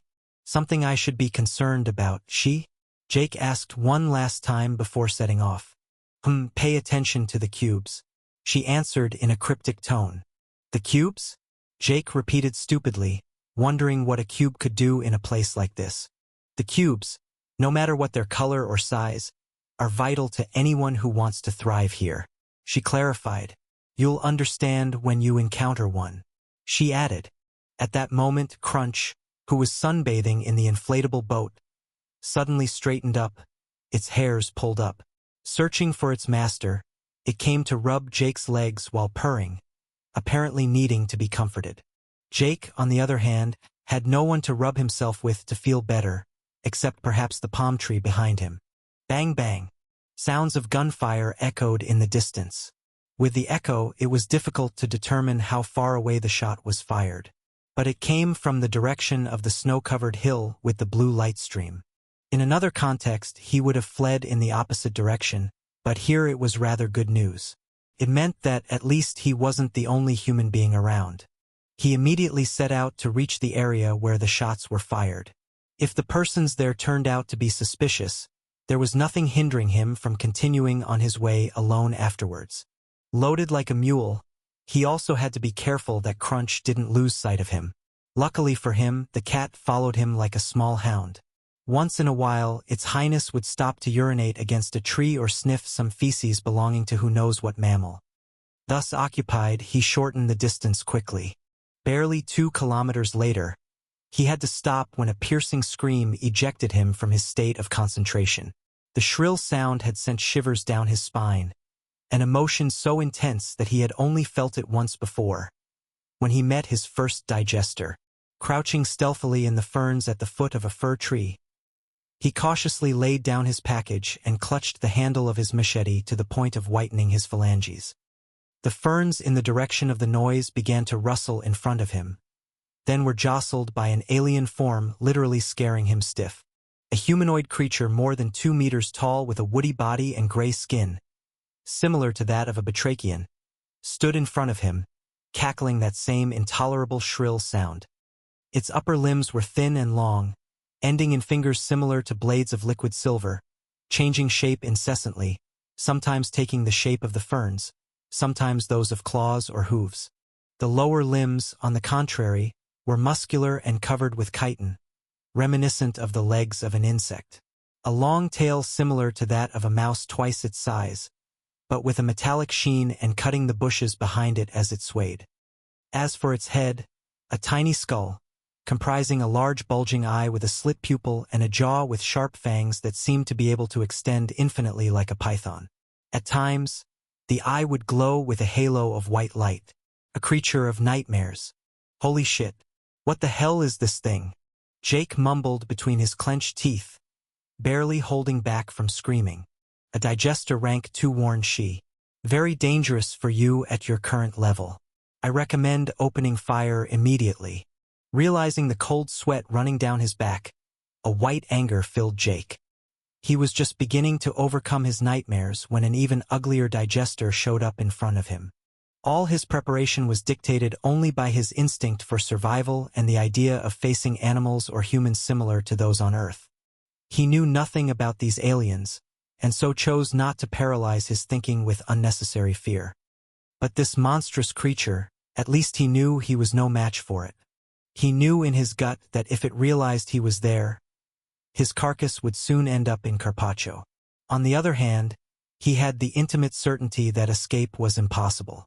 His speed would be useless in the face of such a beast. The only solution was to fight. Overcoming his fear, he clutched his machete even tighter and left his fern hiding place. Upon noticing it, the creature uttered a jubilant howl, as if Christmas had come a month early. Frowning, Jake took the opportunity to also point his semi-automatic pistol at the creature's forehead. The man and the beast stared at each other in the whites of their eyes for a moment that seemed eternal to the young man, and then the calm was broken. The creature roared vindicatively and charged, his liquid fingers taking on the same shape as his machete. Not to be outdone, Jake took a deep breath and pulled the trigger on his gun. The skin on its forehead, which he thought was fragile, only cracked on contact with the 2 bullets that struck its skull. Nevertheless, the violence of the shock caused the creature to waltz backwards, stopping its momentum. For a moment, Jake was surprised by his own precision. The 2 points of ether in agility had improved his reaction time, as well as his coordination, dexterity, and body control. The unexpected consequence was that he suddenly had a deft touch. His first shots had reached the target without a hitch. Renouncing the shot, he took advantage of this respite to rush the monster. A long, sharp tail whistled to his left, which he avoided by bending forward without stopping. Then he deflected one of the blades that served as the creature's hand with his machete. Feeling his knuckles crack, he realized that a weaker man would have fractured his wrist trying this maneuver. The creature had incredible strength. He continued his approach and, when he was close enough, leapt with his pistol in hand into the monster's face. He then released the entire magazine after sticking the tip of his gun where the first 2 bullets had cracked the creature's chitinous skin. In an agonizing death rattle, the creature's blades took on the shape of sharp fingers, then squeezed him with all their might, crushing his ribs and slashing him from all sides. Without his Kevlar vest, he would have been long dead by now. Just as stubbornly, Jake flexed his muscles like a madman to resist the pressure and began to strangle the beast, not knowing whether or not the life form needed to breathe. At last, after 2 long infernal minutes, the monster uttered a last death rattle and the halo of white light in its eyes faded away. The pressure of its sharp fingers eased as they liquefied and Jake was finally able to catch his breath. His ribs had held, but numerous cuts covered his body and his torn clothes were now stained with his blood and the silvery blood of his victim. It would take him several days to recover, but at least his movements would not be impeded. A fracture would probably have condemned him to such a place. As for his Kevlar vest, it was good for the trash, but he didn't throw it away. After all, it had saved his life, and however damaged it was, it still provided substantial protection. Slipping on the floor to catch his breath, a luminous glow caught the attention of his eye. A tiny, static flash of pure white had sprouted from the creature's forehead, just where he had pierced its skull with his gun. Realizing that he was seeing a manifestation of ether for the first time, he grazed it with his fingertips as he caught his breath. "Don't do that," she yelled. Too late. Since he never saw ether before, he had never realized compress and encode were not automatic.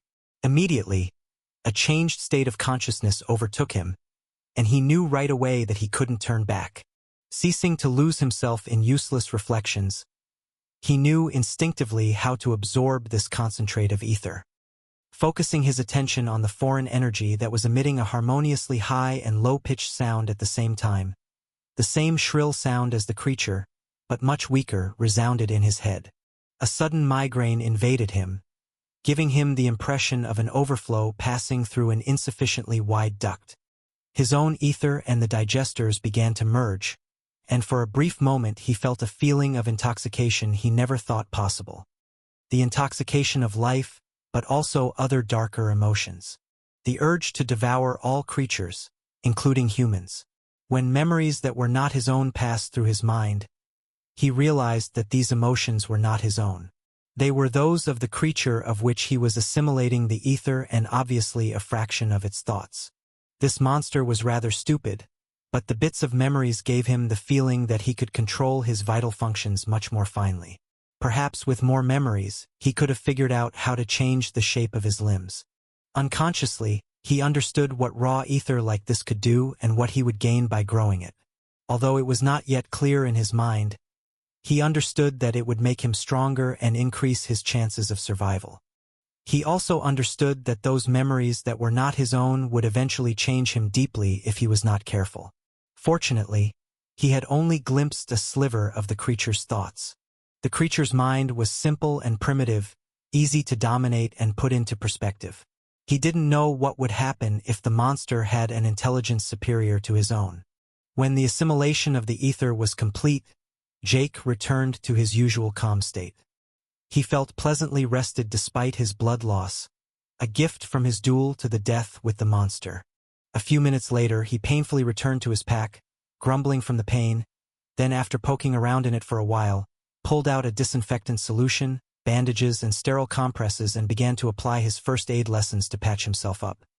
An infection far from civilization would significantly reduce his chances of survival. Unfortunately, although his ribs were not broken, they were painful, perhaps cracked.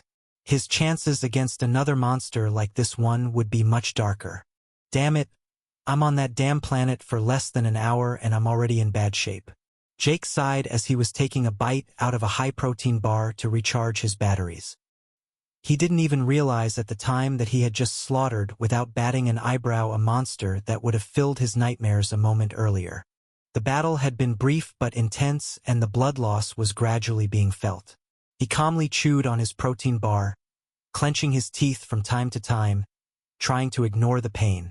Luckily, his trusty cat Crunch, who was nowhere in sight at the time of his battle with the digester, came to rub him for comfort. Or not. Instead, Crunch cautiously approached the corpse, then sniffed it carefully. After a few paw strokes to test the temperature, the pet began licking its lips. Is it edible? Jake investigated, not convinced that something like this could taste good. It depends. Once the ether is extracted, it is just dead flesh. But it might not be a carbon-based life form, or it might be poison to species from Earth. Either way, if the cat is tempted, maybe it is safe to eat. You can taste a small amount and check for changes in your health via the oracle, she advised. Jake had forgotten that he could test the effect of an herb, medicine, or novel food simply by looking at the changes in status that it caused. He tended not to pay attention to it, but it gave all kinds of information, from blood pH to hormone levels. I also want to warn you, she resumed with an accusing tone in her voice. Don't ever do what you just did again. Uncompressed ether from a digester corrupts. They don't need to bite you or infect you to make you a digester. Just absorbing their excess ether is enough. Even if you don't become one, you won't be the same. The same goes for other life forms, including humans. Remember my soul briefing? For non-evolved life forms, the soul is not stable after death and dissipates quickly. It's different with the ether. Can hold for a while. Unlike the Earthlings, the etheric code of a digester is very sophisticated, even a rank 2. You have literally absorbed a fraction of a digester's soul. Don't forget that.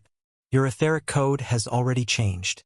It may seem epic when you put it that way, but absorb the ether from hundreds of chickens and one day you'll wake up believing you're one. She's words gave him a chill. He had learned his lesson. Still, he didn't feel responsible for his mistake. If she had informed him earlier about the risks, or the process for compressing the ether, he would not have acted so rashly. Don't ask me why. I don't know. She apologized, glad she didn't have a flesh and blood body or she would have had a migraine by now. All I can say is that they've activated the ether vision feature, normally only available at authority rank 3. That's why you could see this simplified representation of the ether. So compress and encode, which were automatic until now, have been disabled. You can reactivate them with a single thought. Jake couldn't understand how much of the Oracle system depended on an AI, and how much depended on the decisions of individuals. Nevertheless, he reactivated both functions. No one knows. But decisions about planets like this are usually made by a single Oracle overseer. They are the Oracle sycophants, and are usually failures or deserters on the scale of the entire mirror universe. But on the planets under their jurisdiction they are gods. She seemed to have a certain hatred towards these representatives. For an AI who was supposed to have no emotions of her own, it was more than surprising. But it had been a long time since Jake realized that she was much more than that. At least the Oracle Overseer seems fair. Seeing the ether has its advantages. What you did earlier in moderation can save your life. She toned down what she said before. In any case, putting his injuries aside, he was in a pretty good mood. His authority level hadn't suddenly jumped to rank 3 just because he had defeated a digester LVL2. According to she, only the murder of the first digester would allow him to pass rank 1 by skipping all other prerequisites. The main reason was because the Oracle distinguished civilians from fighters by this simple feat. The real reason, however, was that killing a digester LVL0 gave between 100 and 500 points. This was enough to fill the 100-point gauge of rank 0. When a level was reached, the excess points were just wasted. Moving up to higher ranks usually required a lot of preparation beforehand. With the 7 digesters he had killed in the last 3 months, he had accumulated about 2,100 points. With the one he had just killed, he had 5,200/10,000 points. A digester LVL1 was worth between 500 and 2,000 points, while a LVL2 was worth between 2,000 and 5,000. So the monster he killed was a lightweight. The reason why a digester could be worth as much as a higher-ranked digester was because some of them couldn't evolve, but that didn't stop them from continuing to grow and accumulate ether. It had already been said, but Jake was oddly well. His wounds no longer hurt, and he, who an hour earlier was under stress, felt nothing but serenity and slight exhilaration. The sounds seemed to resonate more strongly.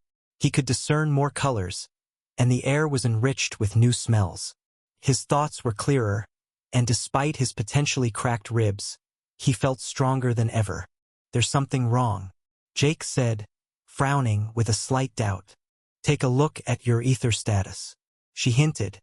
When Jake did what she asked, he was stunned by his new status for a while. His ether, which had been 10 points overall except for a 12 in agility, now looked like this. Ether status: Strength S 12 points. Agility A 13 points. Constitution C 13 points. Vitality V 13 points. Intelligence I 11 points. Perception P 10.5 points. But why? He stammered, not understanding such a difference. With ENCODE, he would have needed 72 ether points to get those statistics. "You have forgotten since it was 3 months ago," she intervened, refreshing his memory. "When the oracle in your bracelet compresses the ether to purify it and make it usable, 95% of the ether is lost. It was a digester LVL2. With compress, you would have gotten 3 or 4 points. This unfortunately has effects that go beyond the ether. Your body should also have benefited, as you can feel it on your mood. The genetic consequences are negligible with such a weak digester, but you must not do it again. For now anyway, it's a blessing. Whatever the consequences, you need to be alive to complain about them." And indeed, when Jake checked his physical status, there were some changes.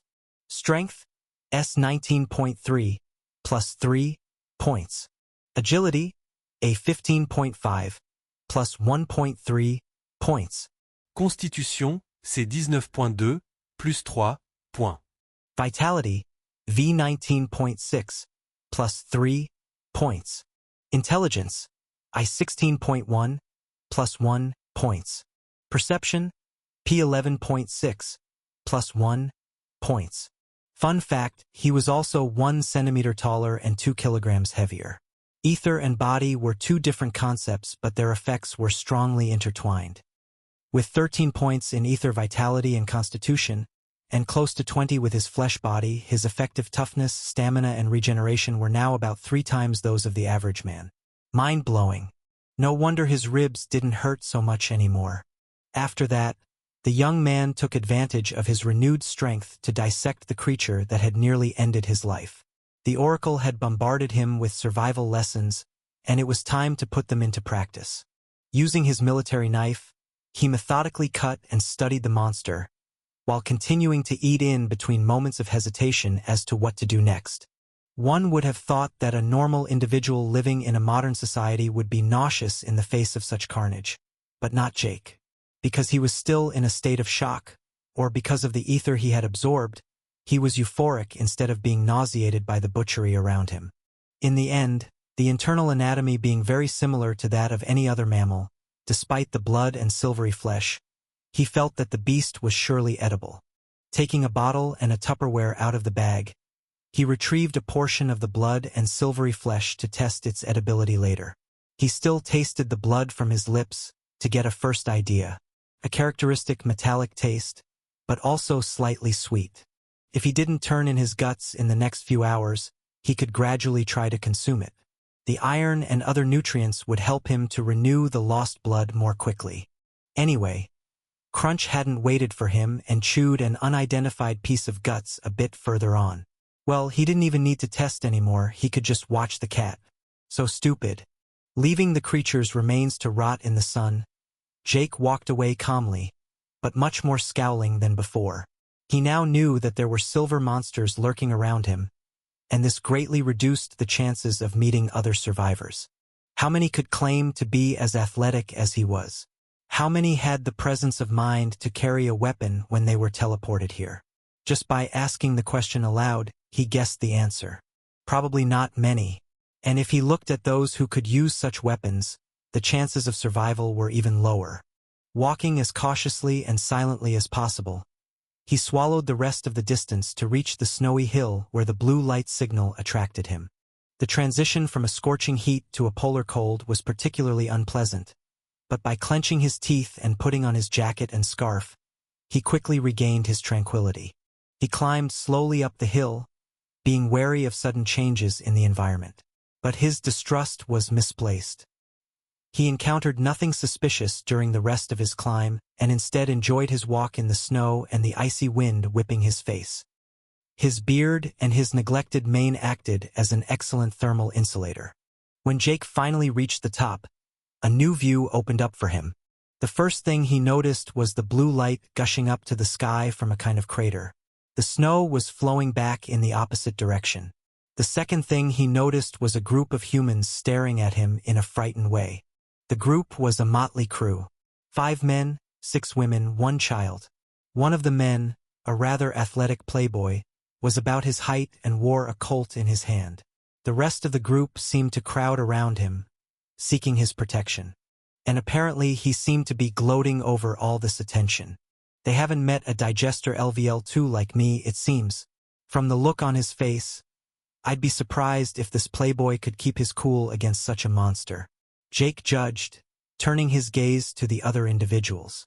The child was rather small, about 5 to 6 years old, and was holding the hand of a woman in her late 40s who was, he guessed, his mother. Poor thing. One of the men, wearing a $2,000 suit, a 6mm shaved haircut and designer-framed glasses, looked relaxed, as if it was none of his business. As for the other 3, they were visibly tense, balding, with dark circles, and were clearly in the category that had chosen to hide without any preparation in the previous months. In other words, weak-minded people who let themselves be guided and paralyzed by their fear. Finally, the 5 young women were all in their 20s, and the oldest was probably no older than him. All pretty, all carefully made up and pleasantly dressed. Probably the procession accompanying and admiring the playboy from some college. Luckily, the playboy and his admirers had managed to stay together when they were brought here. A feat in itself, considering that people who had disappeared a few dozen meters away from his home had not appeared at his side when he arrived in this world. Perhaps they were in the same room or they had gathered together afterwards. After all, he did not know how long these people had been here. Believing that the group was no danger to him, Jake placed his belongings near a rock and leaned against it, before turning his attention to the blue light beam. He was not stupid, though. His hand never left his gun handle. Closing his eyes, he watched the sensations in his body. Nothing abnormal. Apart from the cuts, he felt better than ever. Even the pain of his potentially cracked ribs had subsided. The cat was doing well, too, and its fur seemed glossier than usual. According to his status, he was recovering faster than his vitality should allow. Reassured, he pulled the pin out of one of the vials of silvery blood from the creature he had collected and consumed more of it again, this time in larger quantities, but without letting go completely in case the toxicity appeared at higher doses, or if the incubation time was longer. The young women in the other group stared at him in a dazed look when they saw him drink the strange silver liquor. The older woman grabbed her child's hand and stepped back a few steps as she recognized the substance. Surprised at their reaction, Jake was able to confirm that their group may have had some unexpected circumstances before arriving here. Remembering the sounds of gunfire earlier, he made the association with the playboy's Colt. Digester LVL-1 at most, he estimated. According to his theory, the creature they faced was probably younger and weaker than the one he shot on the way, or their group was initially larger, and some had been sacrificed to allow the others to survive. Or the playboy was a much better shooter than he thought. But the terrified expression and pale complexion of the members of this group rather corroborated the second hypothesis. Considering that, in the end, information was life, he suddenly got up to walk with a measured pace towards the other group. Seeing him approaching, women and men alike squeezed behind the playboy, or rather his Colt. Only the businessman with glasses kept his relaxed appearance. Just as Jake was about to break the ice, the blue light beam intensified and the sound of thunder resounded. Stopping his movements, he and the other group turned their attention to the light, and suddenly a human-like individual came out of the blue light. resembling because he was clearly humanoid but different from a human too. First, he was quite tall, almost 2.40 m high.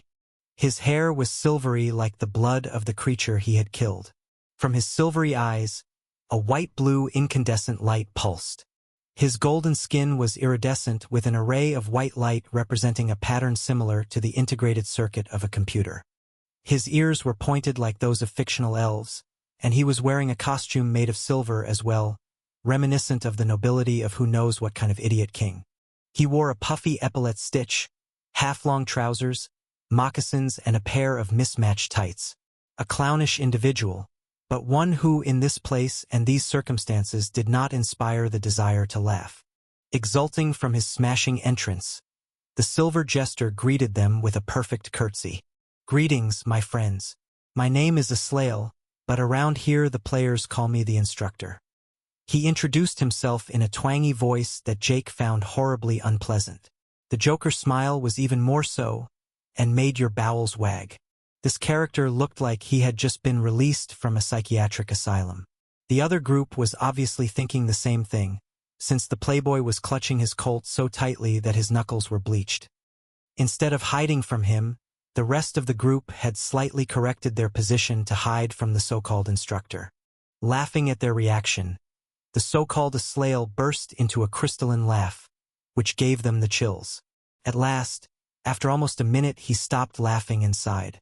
"Every time it is the same old story," he exclaimed with a sorry look on his face. "I don't understand how all these newcomers don't appreciate the extreme nobility of my appearance.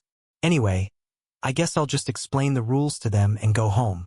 When Jake heard the word rules, he focused his attention back on the Silver Man's words. The word players had also caught his interest. The other group had obviously not noticed anything, still obsessed with their distrust of the newcomer, except for the businessman with glasses who was staring at the Silver Man with an extremely serious expression on his face. At least two here who seemed to have their heads on their shoulders. "Oh, rank 1 authority. With a recruit here it'll be easier," commented Aslael appreciatively, nodding happily to Jake and the man with the glasses. "Since I have at least one person's attention and since we are not expecting anyone else, I'll get started." At that moment, even the few idiots who weren't listening came out of their torpor. "First of all, welcome. Welcome aboard Planet B-842, he said mischievously. If everyone didn't think much of it, Jake tilted at the word aboard. It was rather unwelcome, since it sounded like an invitation to a cruise rather than welcoming refugees whose planet had been stolen. Indeed, my words may be a little harsh. My bad, the instructor raved, raising a thumb in his direction, which sent a shiver down Jake's spine like never before. This silvery man could read his mind, an ability he had considered 2 minutes earlier to be mere fiction. He was prepared for it with the Oracle, but it was still a surprise when it happened before him. As for the members of the other group, they looked puzzled, not understanding what the latter meant. To be perfectly frank, these planets are also called planet ships. That's what people in the mirror universe call them. The instructor said, this time in the serious tone of a teacher. Those of sufficient rank already know this, but this place where we are absorbs many worlds simultaneously from all kinds of universes. In doing so, this place is growing anarchically, giving birth to many planets like B-842. Your Earth doesn't exist anymore. Seeing the dead fish expression of his audience, Aslael sighed heavily. That's why I hate welcoming newcomers. Patient and clearly not at his first speech, he tried a new approach. You are now in the mirror universe, a gigantic space filled with ether and planets like this one. Your home universe is one tiny little world among many. They form the dark universe, where the ether is sparse and the life forms primitive. What we call a world with a capital W, I insist, is the sum of the dark and mirror universe. Think of it as an egg. The yolk in the center is the dark universe, the white is the mirror universe. The closer you get to the shell, the more ether there is. What? Why not the other way around? Who cares? There are other eggs in the basket and we're not all friends. The digesters you may have had to deal with are from an egg laid by another hen. I'll stop the metaphor there. He seemed proud of his joke, but only a dead silence greeted him. Oh dear Oracle, I keep forgetting how painful it is to teach creatures with triple-digit IQs. Aslael lamented to the sky. He was sobbing now. You were all tagged when you came in here. You have all received a gift, a line of etheric code. With it, you have a chance to survive and participate in the great epic that is life on planet B842. Aslael declared with a round of applause. At these words, Jake frowned. If the other group seemed lost, this information gave him some answers. He had indeed felt irrevocably changed from within when his apartment had shifted here. From what he had just heard, that was a good thing. It is a good thing, indeed. Aslael confirmed his mute conclusion, which again upset the other group, not understanding who he was addressing. If you don't understand, poor souls, please raise your rank. I will only say what cannot be known otherwise. The jester complained wearily, feeling the toll on his mind after talking with these inferior monkeys for a few minutes. Since you're too dumb to sense the ether, there's no need to think about it. You'll realize soon enough that something has changed inside you. The Oracle is a righteous being. If you are strong, it will not change your etheric code, but will simply correct your genetic defects. Any history of family illness? Good news for you, you won't have it. Of course, what is a genetic defect for you is not necessary one for the Oracle. One of the balding man on the Playboy side showed clear relief hearing that. Honestly, the scared and well-fed dude seemed like he had diabetes or hypertension. Maybe both. If you're weak, on the other hand, at that moment, he stared at each member of the Playboys gang one after the other, mischievously. Well, your etheric code has indeed changed. The good news is that it will help you survive here. The bad news is you have no control over it. Take this cat, for example. Aslael said, pointing to Crunch, who was taking a nap next to his owner. The gaze of the other humans changed when they noticed that this barbarian, covered in digester blood and armed to the teeth, was accompanied by a cute pet. Suddenly, he was not so scary anymore. Deep down, some of them almost assumed he was a trustworthy person. It is impossible for a cat to operate its oracle device efficiently. Most animals are given upon their arrival here an etheric code similar to that of the digesters. Simply by eating, they will become more massive and more efficient. On the other hand, they have little control over the morphological and psychological changes engendered. Etheric code is not genetic code, but the former can affect the latter if the code is written in a way that enables it. Embedding complex etheric code is never without risk. The deadfish eyes had now given way to ghostly faces a revenant would not have disparaged. Sighing again, Aslael then pitifully explained everything Jake already knew about the ether and how to encode it to increase its attributes, breaking his promise to reveal only the minimum amount of information required. Hence the reason why the basic encoded ether that your oracle devices manufacture is preferable. The changes in your genetics and in your appearance are subtle. By checking your etheric or body status, you will realize that an increase in one does not significantly affect the other. But in the long run you will be different, maybe taller or heavier. With too much etheric imbalance, you may instead become too light or have an oversized skull or ears. No consequences are irreversible with the Oracle's technology. But whether or not you can afford the price is an entirely different matter. For those who don't get it after all this explanation, this is what encoded ether looks like. As he said this, a red ring tattoo around his wrist lit up, and a filament of red light, emitting a deep sound, escaped from it and gushed into the palm of his hand. Suddenly, invisible pressure embraced the ether, compressing it to the point of looking like a tiny red star. A crystal about 2 millimeters in diameter floated from who knows where to the particle of light and merged with it, giving birth to a ruby-like jewel. This oracle representative had impressive telekinetic powers. And this is money. Aslael cried out, proud of his one-man show. The magic trick caused the 3 cowards in the other group to scream in surprise and horror. The little boy, on the other hand, was in awe. The playboy, the 5 young women, and the man with glasses didn't react, which confirmed his hypothesis that they had confronted a creature and thus seen his ether after its death. I told you we should have come closer after killing that filthy monster. The playboy scolded the young women with a tone full of reproach. You couldn't have known it was beneficial, one of them, a blonde of 170 centimeters with a voluptuous chest and the shape of a model, tried to justify herself. Yes, you can. Jake sneered contemptuously in his head. What else was the AI of the Oracle for? That bug still killed half our class before you could take it down with your Colt. And without your gun, we probably wouldn't have made it. It doesn't matter, what's done is done. The playboy sighed, visibly soothed by the thought of being acknowledged by these beautiful young women. What did the creature that attacked you look like? Interjected Jake, who was following the discussion attentively. His voice was hoarse, because he had lost the habit of communicating in the last 3 months. His only contacts were with she and his shadow guide, and they communicated mainly through thought. His deep voice surprised the playboy and his companions, but not the man with glasses, who answered. When we were taken here, we were in a shopping mall, explained the man with the glasses, in a much softer voice, contrasting with Jake's. Only a fraction of the mall was washed away where we were, but there were more than 30 of us when we got here. After doing a little scouting, we spotted the blue beam and decided to go there. Unfortunately, halfway there a strange gray creature, the size of a big wolf, chased us. It was moving much faster than us and could change the shape of its forelimbs into different sharp objects. It killed about 10 people before Kyle managed to put a bullet in its head. But in the meantime, we lost the rest of the group, and if they didn't get here, I'm afraid they're dead. Your creature is different from the one that attacked me. Mine Was bigger, Jake concluded, reasoning aloud with an analytical coldness that petrified the members of the other group. Bigger?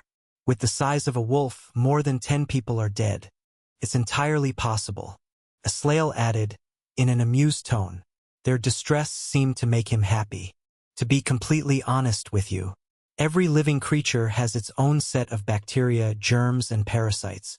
A world, or if you prefer, an oracle is no exception. Seeing the explosion of thought in Jake's mind, the instructor realized he had made a blunder. I spoke too much again. Aslael stammered, hiding his mouth with both hands like a tattletale caught revealing a secret. Well, these creatures you have met, we call them digesters. They are born spontaneously out of the dream ether that our world exhales and therefore make up the atmosphere of this place. The closer you get to the outer edge of the mirror universe, the higher the density of ether, so much so that for the moment your human bodies cannot survive it. Not because of the ether itself, but because of its effects on the physical laws that are magnified, including gravity. Ether density being low around here, you are unaware of its presence, and the digesters being born around here are small and fragile. Small and fragile. Everyone's expressions became sinister when Aslael uttered these words. Half their group had been decimated. Nevertheless, you are also breathing this ether right now, about twice as dense as on Earth. This is contributing to making you stronger. You will recover faster from your injuries, and assuming you survive by staying in this area, you have good chances of living 200 years. This passive ether does not appear in your status. Depending on where you are, it fluctuates, and that ether is quickly lost if you return to a poorer place. B842 is at the entrance of the mirror universe, near the dark universe. This planet is so large that even if you moved at the speed of light for several years, you couldn't make it full circle. In other words, here's my advice. Don't look for your loved ones. Leave it to fate. Hearing this, Jake became slightly depressed. However, his depression was short-lived. He soon saw another, more promising solution. There is, of course, a way to find your friends. The instructor nodded appreciatively to Jake again. Become stronger and head for the Oracle Cities or the Cubes. So that brings me to the 3 futures that lie before you. Civilians, evolvers, or players. First of all, a first obvious point should be made. You've all been evolvers to some degree since the day an Oracle device merged with you. Aslael calmly disclosed. Also, even if you don't want to, you won't have a choice. Since by the very nature of the digesters, we can't prevent them from spawning everywhere. Even if you were to stick your head in the sand, one of them might well appear in your own home. The 3 old scaredy cats kept shivering like they were suffering from a high fever. Those monsters were too terrifying. How could they fight those things? They were afraid of their own wives. A digester? There was no need to talk about it. Evolver simply means to actively pursue self-evolution, to become the best version of yourself. In that, the role of the oracle device on your wrist has not changed. The jester reminded them, shrugging his shoulders. This naturally involves the accumulation of ether, which is also the only currency recognized in the mirror universe. A red crystal like the one I made in front of you is worth 10 kilos of gold here. I'm giving you this example as a comparison so that you may understand that choosing to avoid the risks associated with obtaining ether is tantamount to taking a long detour. Jake had no problem with that line of reasoning.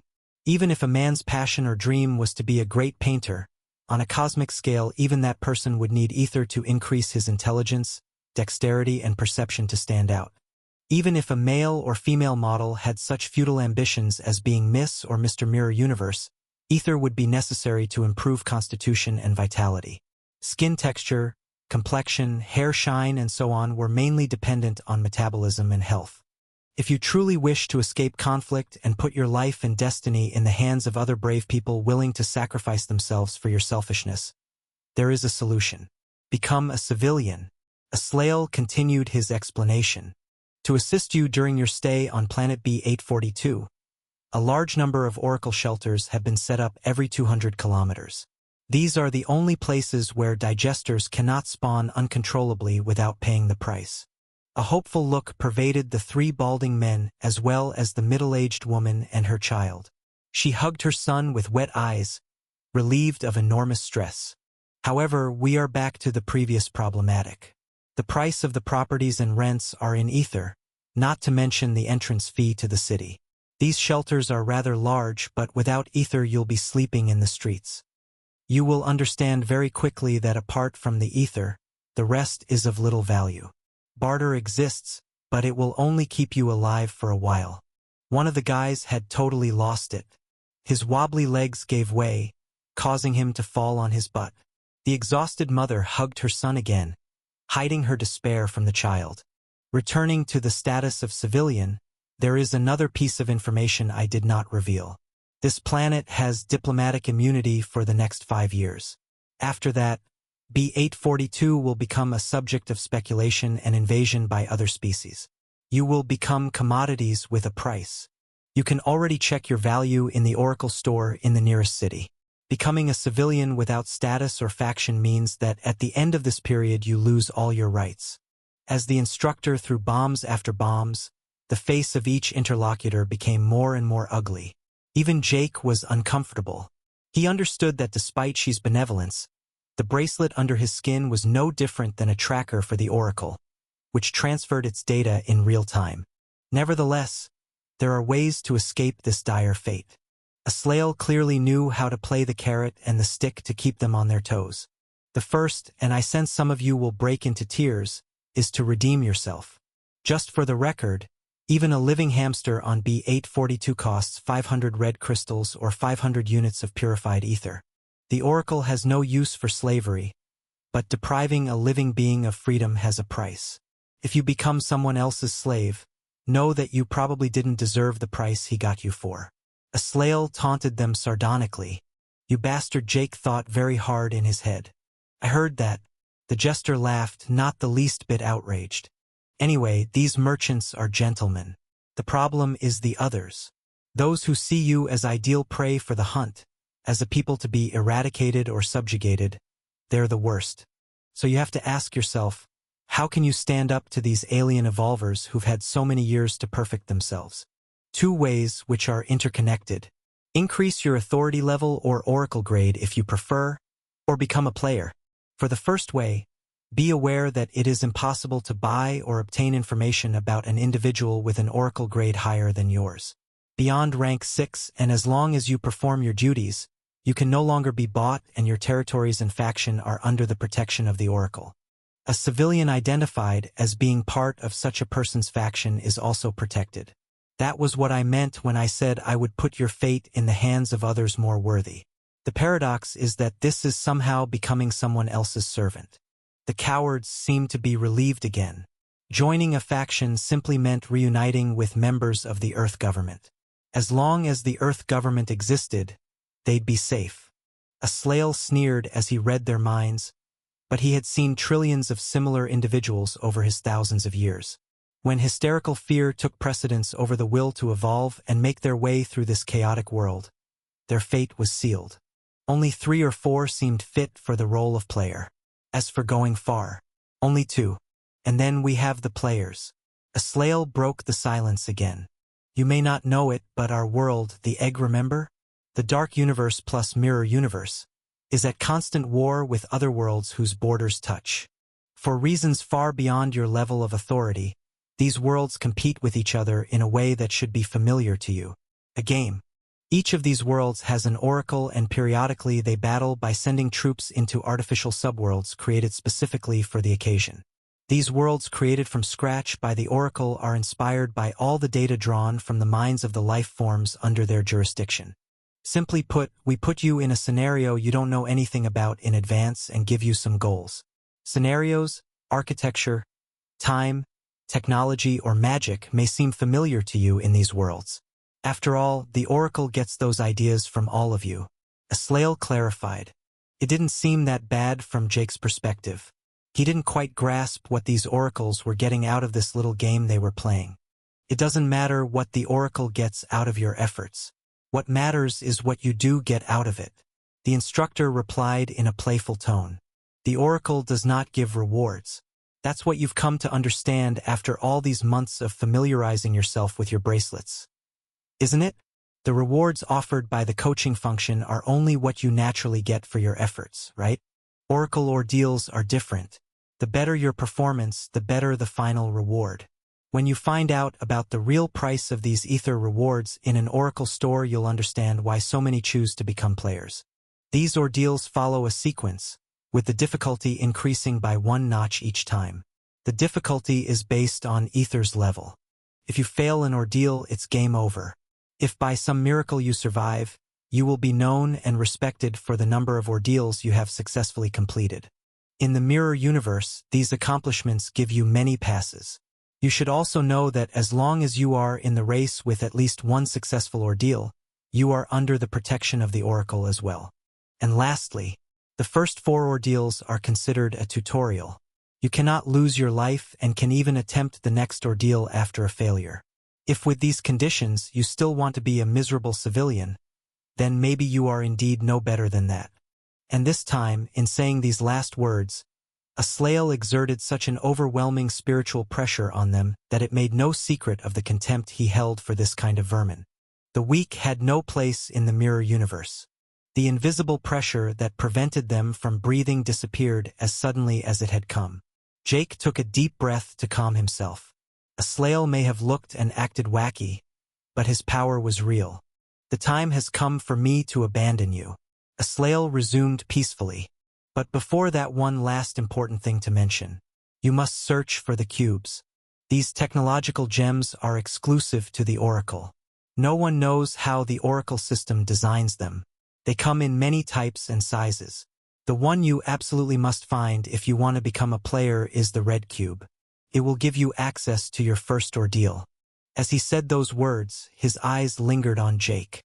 Most cubes are accessible from the oracle cities, but red and black cubes are numerous in the wild. The black cube is a teleporter. With enough ether to pay the travel expenses, it is your best chance to find your loved ones if they survive until then. On planet B842, all roads lead to Thelma. Despite these positive words, the morale of his audience was at an all-time low. Come on, don't pull that face. Aslael teased them with his shrill voice, undoubtedly delighted to see their faces so deflated. To be honest, you don't really have any goals to achieve. You can rot in here for all I care. No matter which way you go, as long as you can get some ether, you'll be all right. The oracle device on your wrist is here to tell you how. It's not like you're on your own. In other words, we don't have a choice. We'll literally have to kill to survive, unless we can offer a service in exchange for lightning. Summarized the businessman with glasses. I'm sure these oracle cities are full of opportunities for a businessman like me anyway. Not everyone shared his optimism. The other 3 middle-aged men were sweating profusely. Jake was already seeing them commit suicide before the end of the week, if they survived until then. The playboy also seemed terrified, but managed to keep a slightly relaxed, though slightly tense, smile on his face, probably to keep up with the 5 young women beside him. As for these young women, the voluptuous blonde watched the Playboy's colt with almost hypnotic intensity. It was easy to guess what was going through her mind. Of the other 4 students, only one seemed calm. But it could have been terror. People all reacted differently to such a situation. Not very tall. No more than 1.60 meters, generous shapes and a slender waist.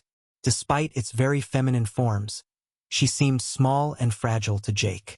The first reason being that she was the youngest woman in the group, with barely 20 years on the clock. The second reason was that she was hiding behind the Playboy, as if she didn't want to be noticed. She was also the only one wearing jeans, rather than a dress or mini-short. Unfortunately for her, her modesty might have been a drawback, as these skinny jeans were not known to be suitable for off-road trekking. Luckily, she was wearing flat boots, where one of the other young women had had the bad idea to wear heels. As for her face, it was dazzling. A beautiful brown hair falling below her shoulders, with blue strands at the ends, probably the expression of a late adolescent revolt. Her eyes were of an ocean cyan color matching her hair color, her bewitching lips with the right amount of volume, her little nose slightly trumpet-shaped, matching impeccably with the rest. One could have reproached her for her pale skin, but the pink of her cheeks and the total absence of imperfection on the contrary gave her an aura of virginal purity. However, all the women in the group, both the young student and the mother of the child, wore mostly mid-season clothes despite the month of December. Tops, t-shirts, or short dresses. The men were no different in this respect, except for the businessman who wore a suit. None of them had a jacket. Since everyone spoke English, even with the accents it was difficult to identify their country of origin with their Caucasian physique. With global warming, the winters were milder, and depending on the country the temperatures could be quite warm at that time. Seeing their outfits, Jake sighed mentally. With the ever-changing climates of this world, this group was in danger of having a tough day. There was even a good chance that they would perish not from the monsters but from cold or thirst. But, well, none of that was his concern. As soon as the instructor finished his speech, he would leave. Only the child aroused his pity, but he had already gone through far too much mourning to be affected. He would leave it to fate.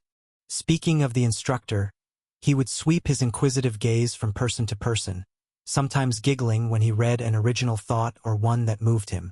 However, he did not always smile. When he stopped on Jake, the glow in his eyes would intensify and his expression would get harder. Then he would nod approvingly, before moving on to another person. The man in the suit was also entitled to this kind of consideration, as was the Playboy or the young female student. From time to time, a compassionate expression would come over him when he was assessing the mother and child, but he would soon regain his amused neutrality. But for Jake, the message was clear. Aslael saw them as already dead. Jake coldly analyzed all the information revealed and immediately decided on his route plan. Forward to the red cube. According to the oracle, one of these cubes was not far away but in the opposite direction to the nearest oracle city. His plan, however, remained the same. Even if after his death battle against a digester LVL2 his ether and body stats had increased, he was just confident to handle only one digester of this level.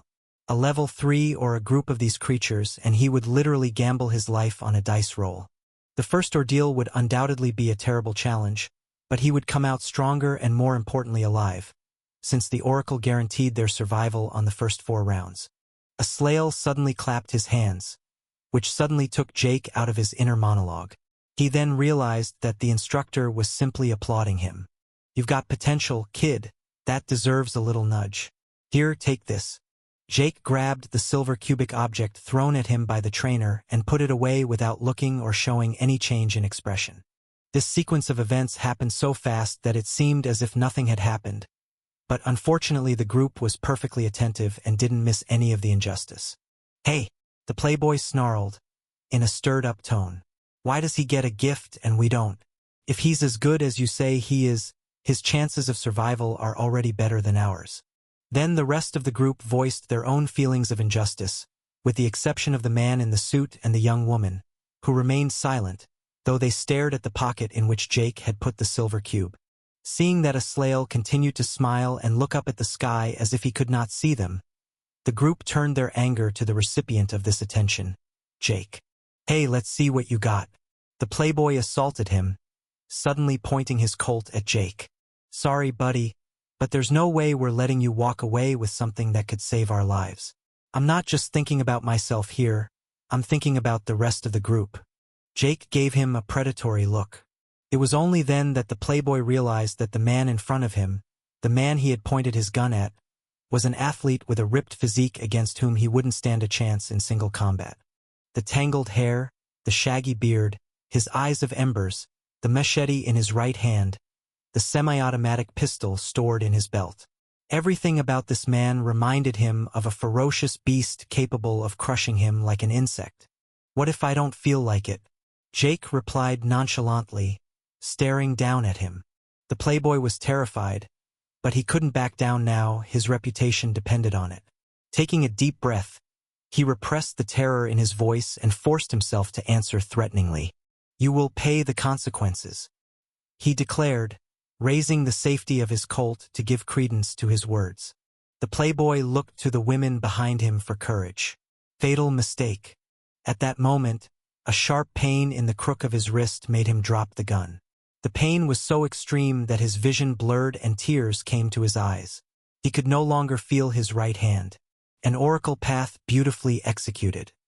The fact that his two statuses combined gave him an explosive speed almost 3 times that of the average man must have played its part. "Allow me to doubt it," Jake simply replied, picking up the Colt, emptying its cylinder and handing him the gun and the 3 remaining bullets in his other hand. He then let go of his victim's twisted wrist, dusted off the playboy's white shirt, and went back to his seat as if nothing had happened. The playboy stared at the inside of his wrist with an empty mind, asking himself all sorts of questions. He hadn't seen the man move, just felt his wrist and thumb twist in a direction his joints weren't designed for.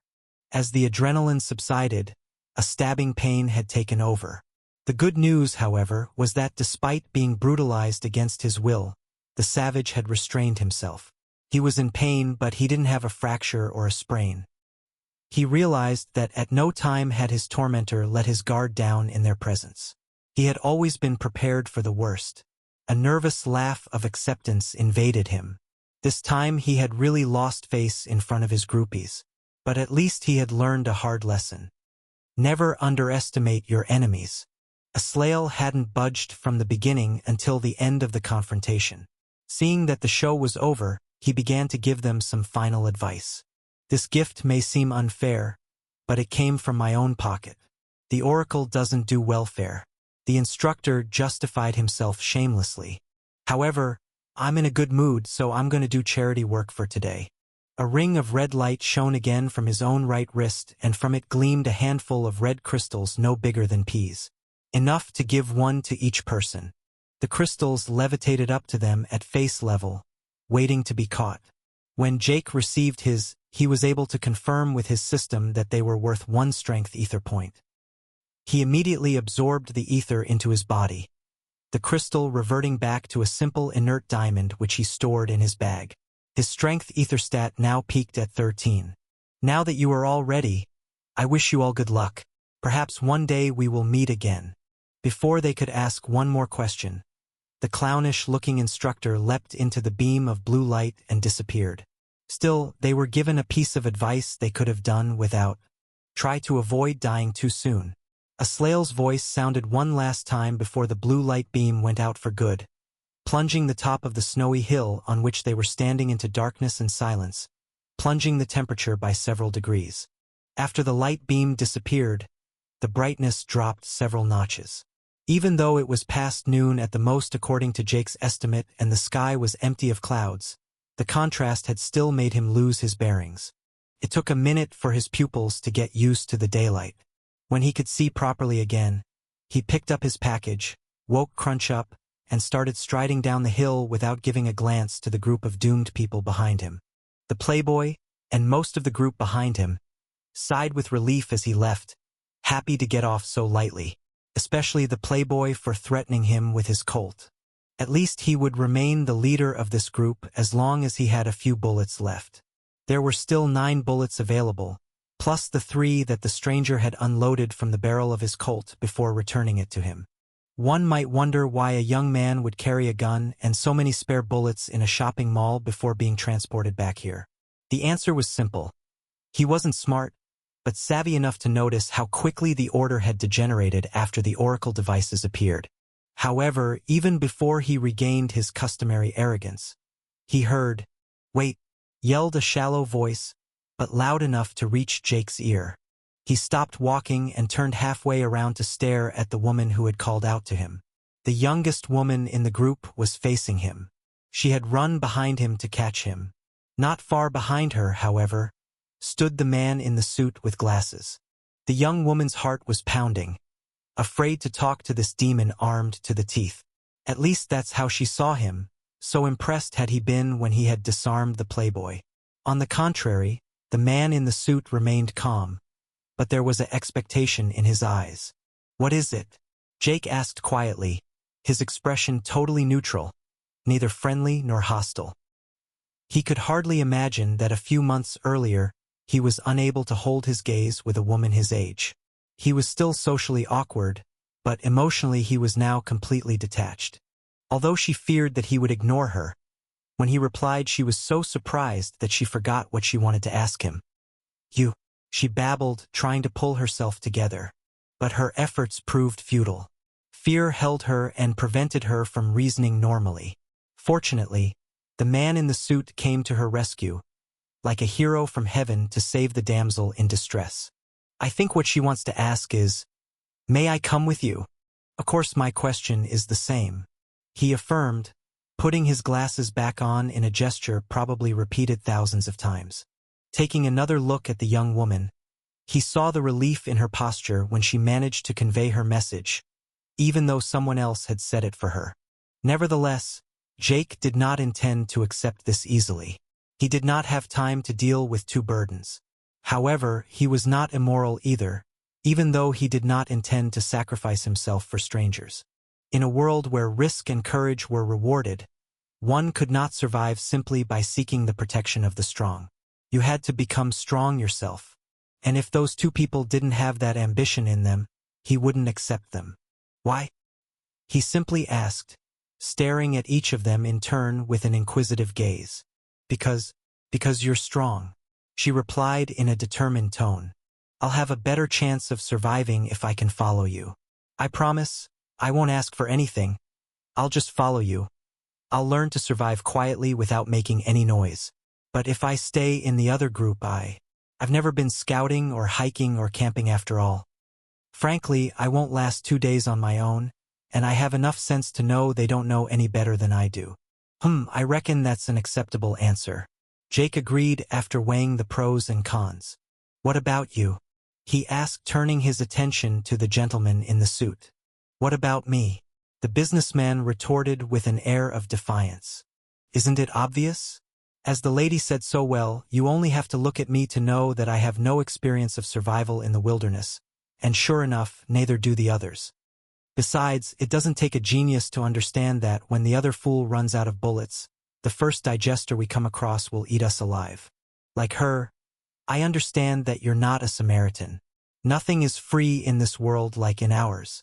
You mustn't forget that I'm a businessman first and foremost, and a good one at that. My wallet can attest to that."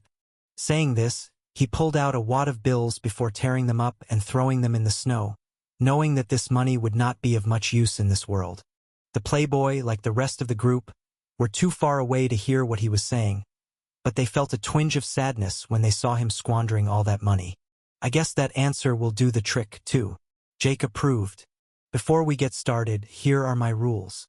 They're non-negotiable. First, I can teach you how to fish, but you get no fish from me. Second, if you slow me down, I won't hesitate to give you up.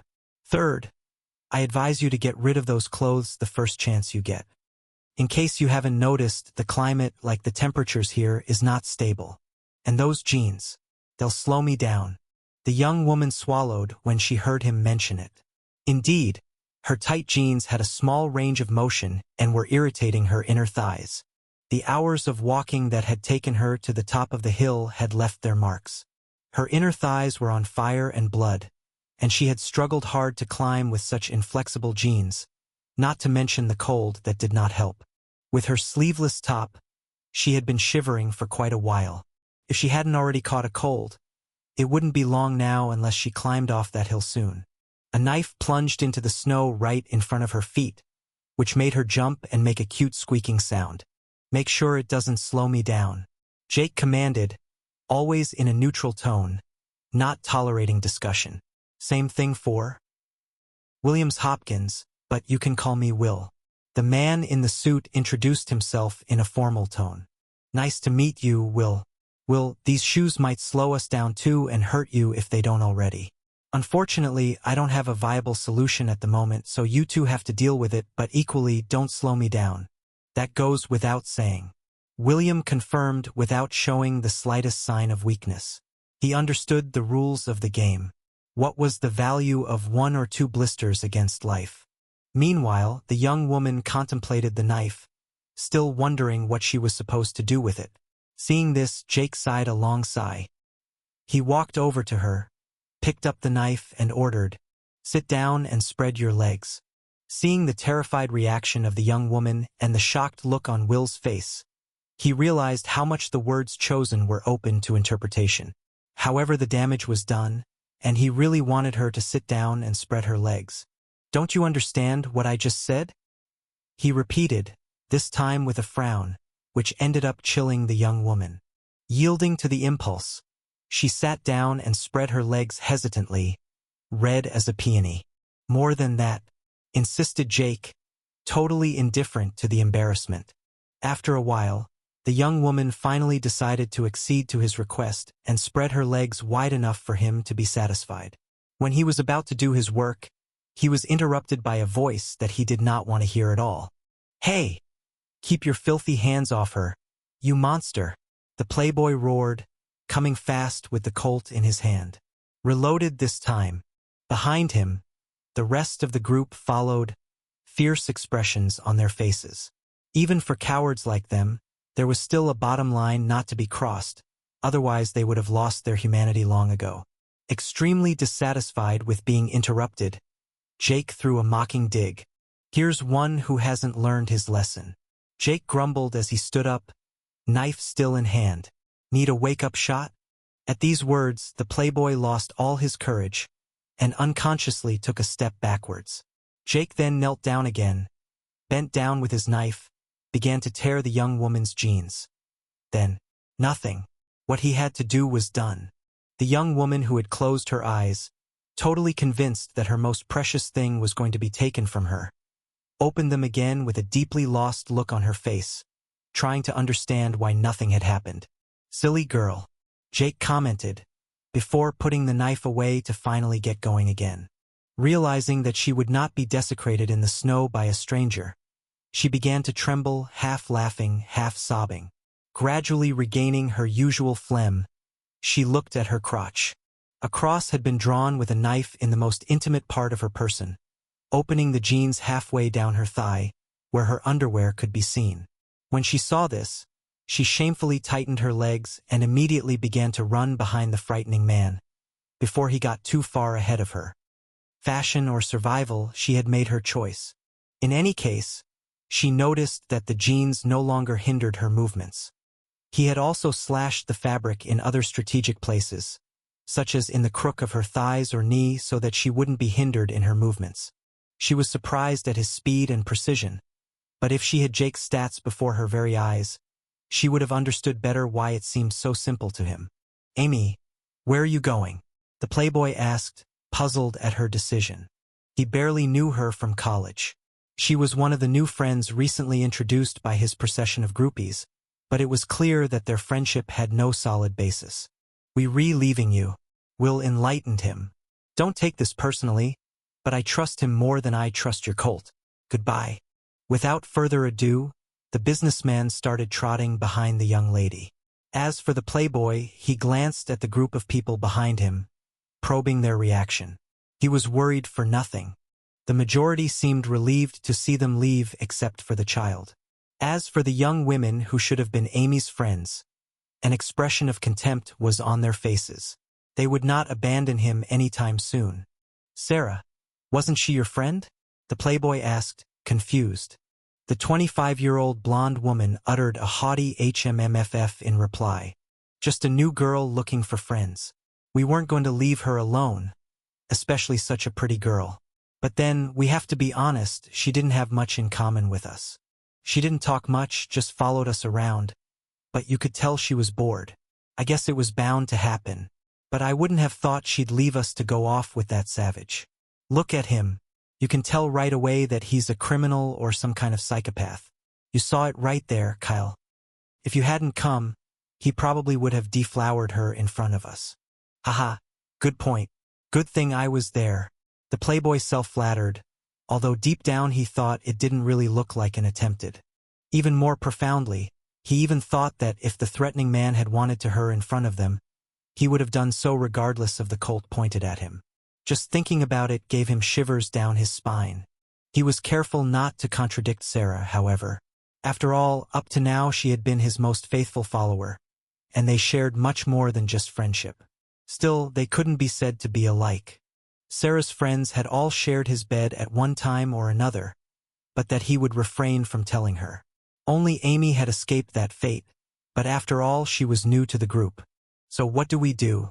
Asked Sophie, another one of his groupies, a brunette who had abused tanning beds and was always all tart up. You heard the clown. Sardonically replied Sarah. According to my oracle, the nearest shelter is in the direction we appeared. We can take this opportunity to return to the mall that was transported with us to replenish our supplies. There we try to hunt what we can for the ether or join a larger group. You don't think Kyle's Colt can shoot forever, do you? The interested party made an irritated growl, but he did not contradict her. He agreed with her, but did not dare to give his opinion for fear of being seen as a coward. He wanted to join an Oracle City, but with the number of digesters lurking in the way, it was suicide. The instructor had made it clear what kind of fate the Oracle had in store for the civilians. As for them, they planned to go there immediately without any ether reserve except for one red crystal each. Clearly not a bright idea, considering that half of their group had been decimated by digesters on this very path. So without saying a word, the group set off, cautiously huddled around a young man, a playboy holding a Colt. Meanwhile, Jake had come halfway down the hill. The temperature was already rising, and he had already put away his jacket and scarf. Far from ensuring that the young woman and the man named Will was following, he walked towards a hardwood forest that he had spotted at the top when he checked the path to the red cube. The advantage was that he would have a clearer view than in the dominant tropical jungle to the left of his position. Assuming he was heading north, assuming because the compasses didn't work here, the hardwood forest was to the northeast and the jungle to the northwest. His starting point on B842 was to the south. The Oracle City was to the west. The mapping feature on his wristband had automatically calibrated the cardinal points on his arbitrary decision. Now that he had some time to contemplate the map established by the system, he realized how valuable this feature was. He also took the opportunity to take out the silver cube. The silver cube was only slightly larger than a dice, but warm to the touch and pulsating with a faint glow similar to that of a night light. What's that for? Jake asked his trusty AI, who had been silent all along. What's the matter with you? Over time, Jake had learned to recognize when his AI was confused, amused, or in a bad mood. She was definitely out of sorts. This is Slayle. He hasn't changed. She sighed wanly. That was the only confession she made. After that, whatever Jake tried to pull at her, she remained silent. Finally, he resolved to ask her his original question again. A silver cube is used to store encoding programs for ether. Can store other data, but that would be a waste. Knowing a Slayle's character, this one should come in handy. To use it, you just need to place it against your Oracle device, and the cube will be integrated into it. And indeed, the integration process went off without a hitch. He concentrated mentally to make his bracelet appear, then put the silver cube on it. The silver cube then dissolved like a sugar lump falling into a hot coffee pot. A short moment later, A system prompt notified him of the success. New encoded ether unlocked. Hardening and sharpening. Cost: 5 ether for 1 hardening and sharpening ether point. Jackpot! He didn't have to worry about his machete and knives anymore. As long as they didn't break, his weapons had good hope of becoming real killing machines in the future. This new encoded ether was reassuring, as it gave a future to Earth weapons. It may not have been noticeable since they were still weak, but when the average opponent became stronger and faster than the steel of a bullet, the time for weapons would be over. He had no doubt that more advanced weapons existed, but were they so easily accessible? Moreover, from what he understood, unless he lost his ether-reinforced weapons, the ether could be retrieved and transferred. Therefore, he also had to beware of people's greed. The moment unscrupulous thugs realized that his weapon contained ether, Jake would become a target. As he finished scanning the data about the new type of ether, William and Amy joined him at the bottom of the hill. They were out of breath, having obviously run to keep him in sight and clearly lacking training. "Any questions?" he asked calmly. "What are we going to do now?"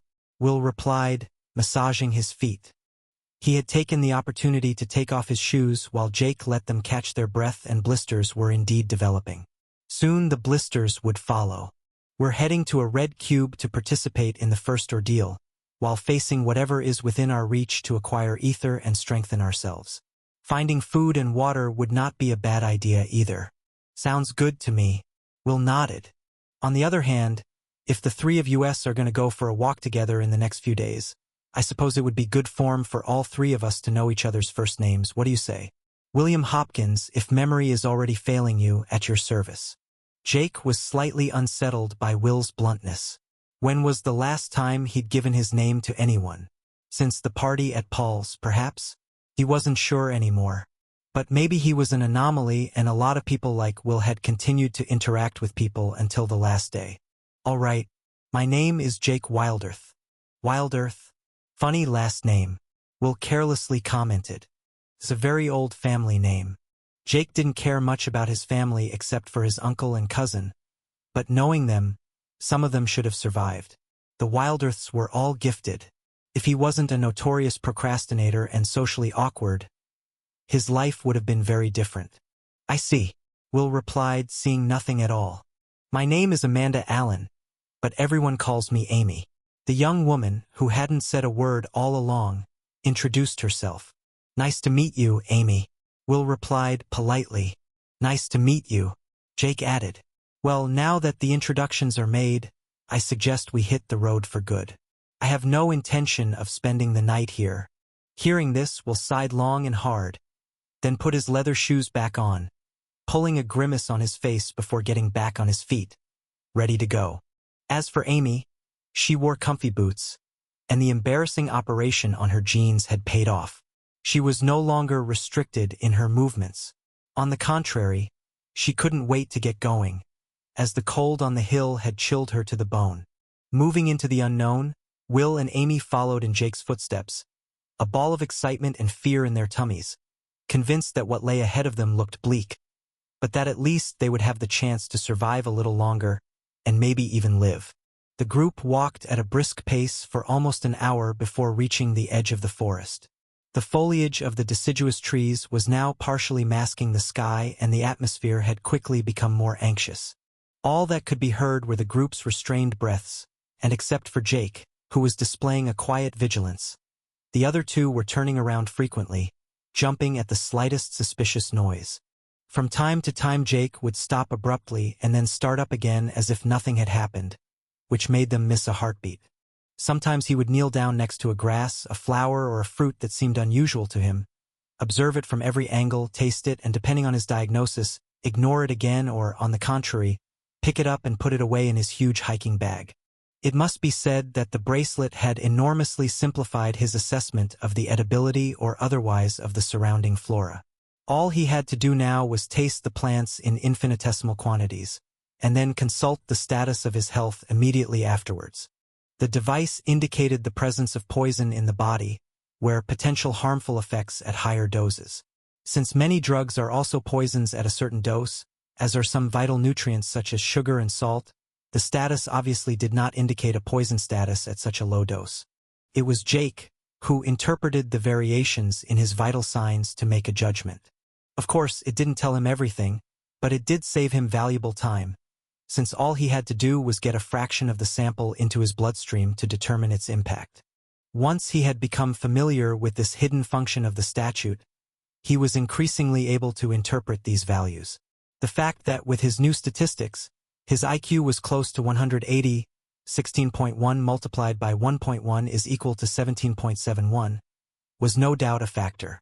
Why did he need to identify the plants when he had been preparing for the worst for 3 months, so much so that he knew as much as the average herbalist? Simply because nothing was ever simple. In the same way that humans and animals had had their etheric code modified when they arrived on B842, plants had benefited from the same treatment. And even if this was not the case, the ether generated by the atmosphere would affect them sooner or later. Moreover, there were certainly plants that did not exist on Earth around him. Just as the digesters were born out of the atmosphere of the mirror universe, perhaps more plant-like beings were born in the same way. More simply, they were perhaps portions of forest belonging to a universe other than his own. Apart from the common plants and trees of his world, which he recognized, he was content to collect only those he did not know and which had been permeated by the ether. By consuming them, his own ether did not evolve, but he enriched his database in the logbook. He had decided to ignore Earth's plants because he was aware that at the scale of B842 they were too rare, and not necessarily interesting compared to what ether's impregnated flora had to offer. It was better to just identify the plants that he had a chance of encountering anywhere on this planet. He had identified several edible plants, one whose tuber was similar to a sweet potato, except that the flesh was pink and the taste slightly spicy, but at least they wouldn't starve anytime soon.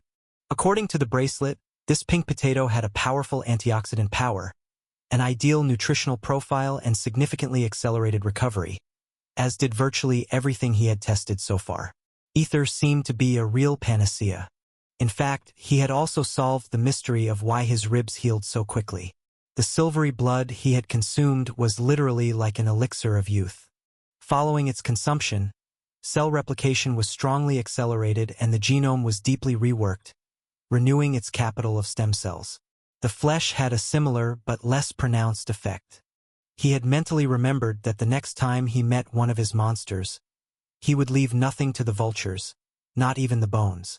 The most surprising thing was that the digester didn't have such great vitality. Otherwise it would have been impossible to kill.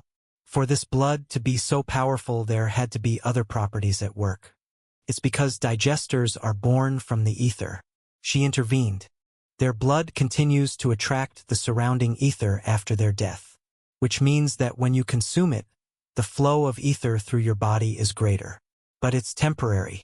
Will and Amy watched his antics without saying a word, half understanding his intentions. They too had checked their wristband, but they didn't understand the ether's workings as well since their rank was still 0. Despite Aslael's explanations, the encode, compress, and ether storage functions were inaccessible to them. Even if they had been able to use the red crystal immediately to increase their ether strength by 1 point and check their ether status, their options were limited. It was still a nice gift, though. Basically, it was too late to quietly do the small, opportunistic missions of the coaching feature. In order to get to rank 1, they had to kill a digester.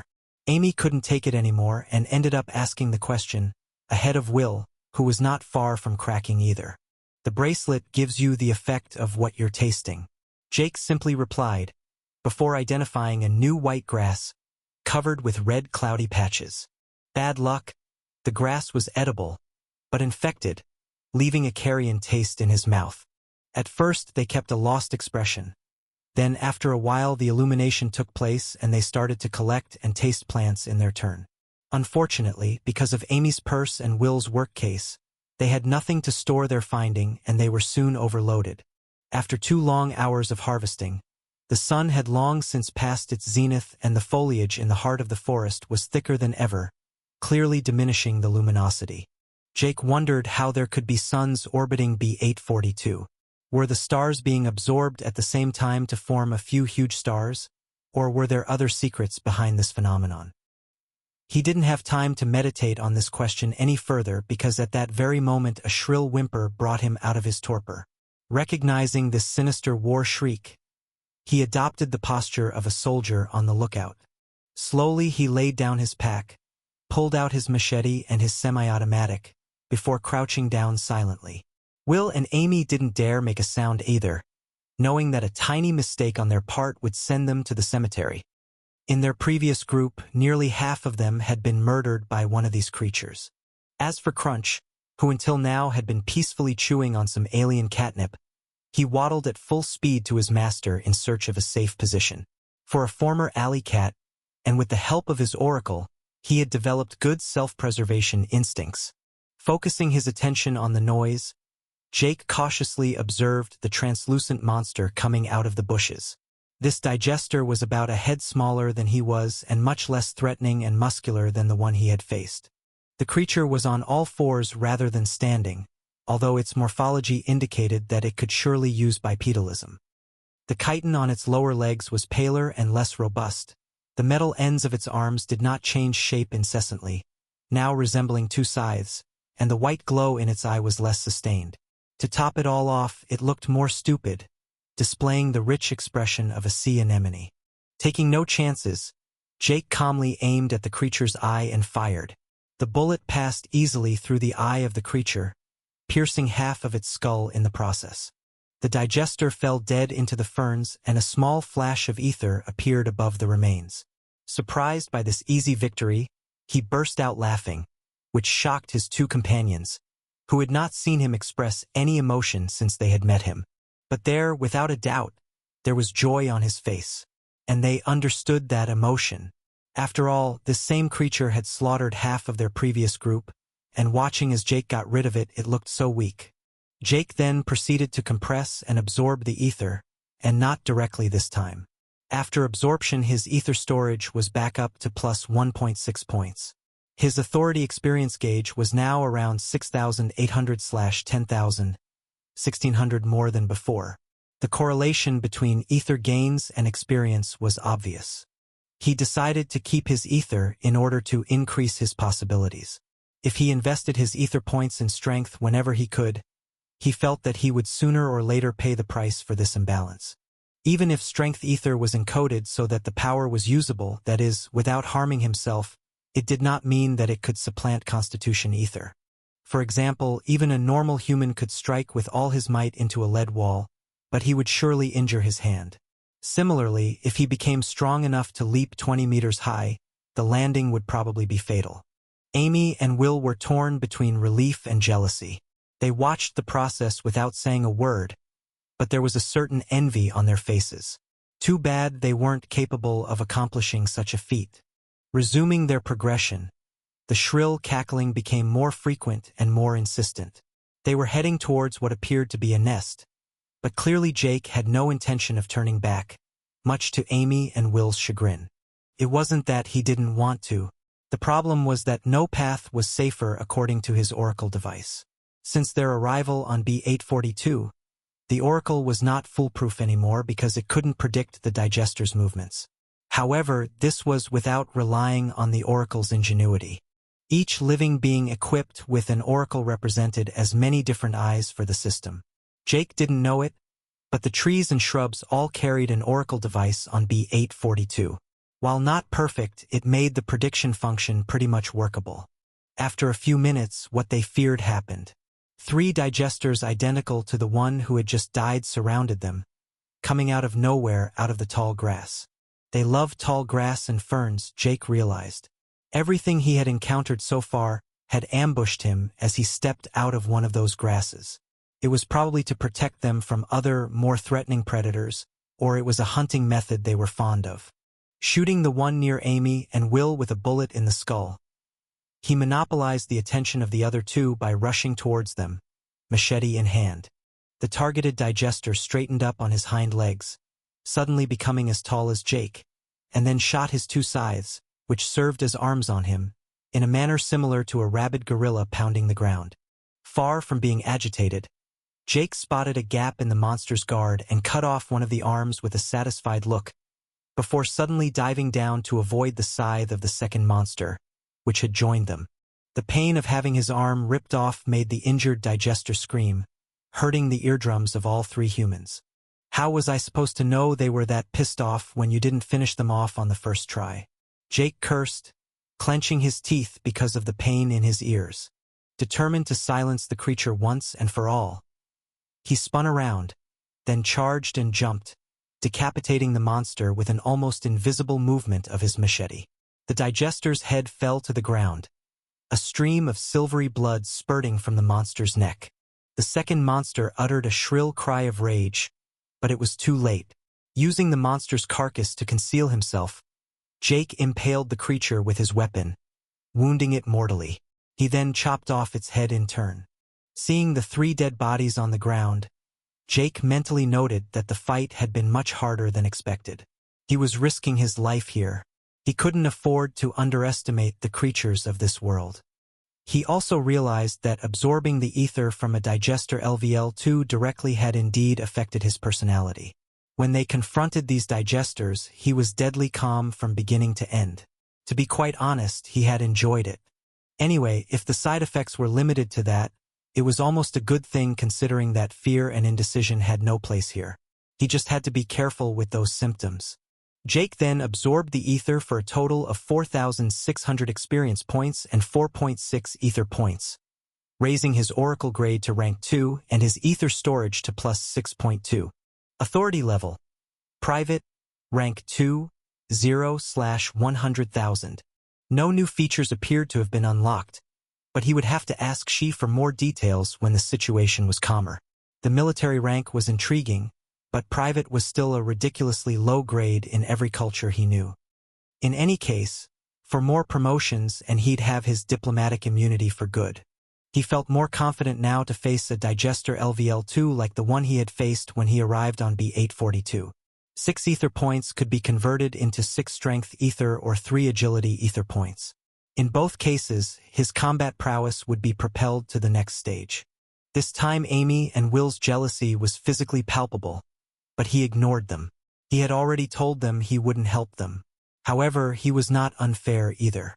Realizing that they couldn't accomplish anything with their bare hands, he began to dissect the 3 monsters this time, under the disgusted gaze of his 2 fellow travelers. The silver scythes at the end of their arms looked like the blades of a saber, almost 70 centimeters long, double-edged, with a sturdiness and appearance comparable to steel. The quality of these were indisputable. Sectioning the arms where the scythes stopped, he then took care of making suitable handles. Extracting the femurs from the 3 creatures, it took him almost an hour just to separate them from the carcass, and then cleanse them of the monster's flesh and other bodily fluids. Beginning to understand what he was trying to accomplish, Amy and Will watched the procedure with interest, curiosity overriding the anguish that the shrill cackles around them continued to fuel. As for Crunch, he hadn't lost his mind either. The cat was enjoying a good raw leg of digester, completely indifferent to the bloody show his master was responsible for. The difference wasn't perceptible yet, but with every bite the cat grew and his eyes sparkled with a little more intelligence, which consequently helped him to better follow the advice of his oracle device. Its overall size was little affected yet, but its claws were already much sharper, capable of causing serious lacerations. With his knife, Jake patiently ripped out bone shavings to shape the femurs, then split the upper heads in half about 6 inches deep so that the scythes could be inserted inside. Luckily, he had extra strong glue and heavy-duty tape that he used to hold the scythes to the femurs that served as the handles for these improvised weapons. He then used the same tape to wrap the handles to thicken them and soften the grip. Until leather straps were available, this would be enough to make them comfortable to use. Once his work was completed, Jake made a few moves in the air with his new weapons before handing these improvised machetes or short sabers to Amy and Will for them to try them out. The comfort was okay, but the scythes were heavier than he imagined. Probably that's why these digesters were having trouble standing upright. The first monster that almost caused his demise didn't seem to have any trouble standing up. He hoped with all his heart that the first digester he had met was an anomaly in this area, because an ambush by 3 monsters like that would not end so well. That was the difference between level 1 and level 2. Do the handles fit you? Asked Jake courteously. I can make them a little thicker with the scotch I have left, but you'll have to get used to the weight. That's great, Will complimented. Thumb up. He was already having the time of his life with his saber, trying to mimic Jake's spectacular moves and those from the action movies he'd watched. As for Amy, she was having a hard time wielding the blade with her tiny arms, but you could tell that she was relieved at the thought of no longer being unarmed in the face of these monsters. While they were discovering their new toys, Jake collected the monster's usable blood, filling all of his vials to the brim. He left the meat behind, not short of food for the moment. He would have collected the hides to make leather, but it took much more time than he had at his disposal. And if he was going to do that, he might as well use a higher-level digester. He then made 2 more sabers, which he tied to his pack, and then set off again. The sun was beginning to set and the light was seriously running out. Yellow suns were slowly giving way to purple moons. Unfortunately, the strident cackling was becoming more frequent and increasingly close, confirming the sad hypothesis that these digesters were also hunting at night.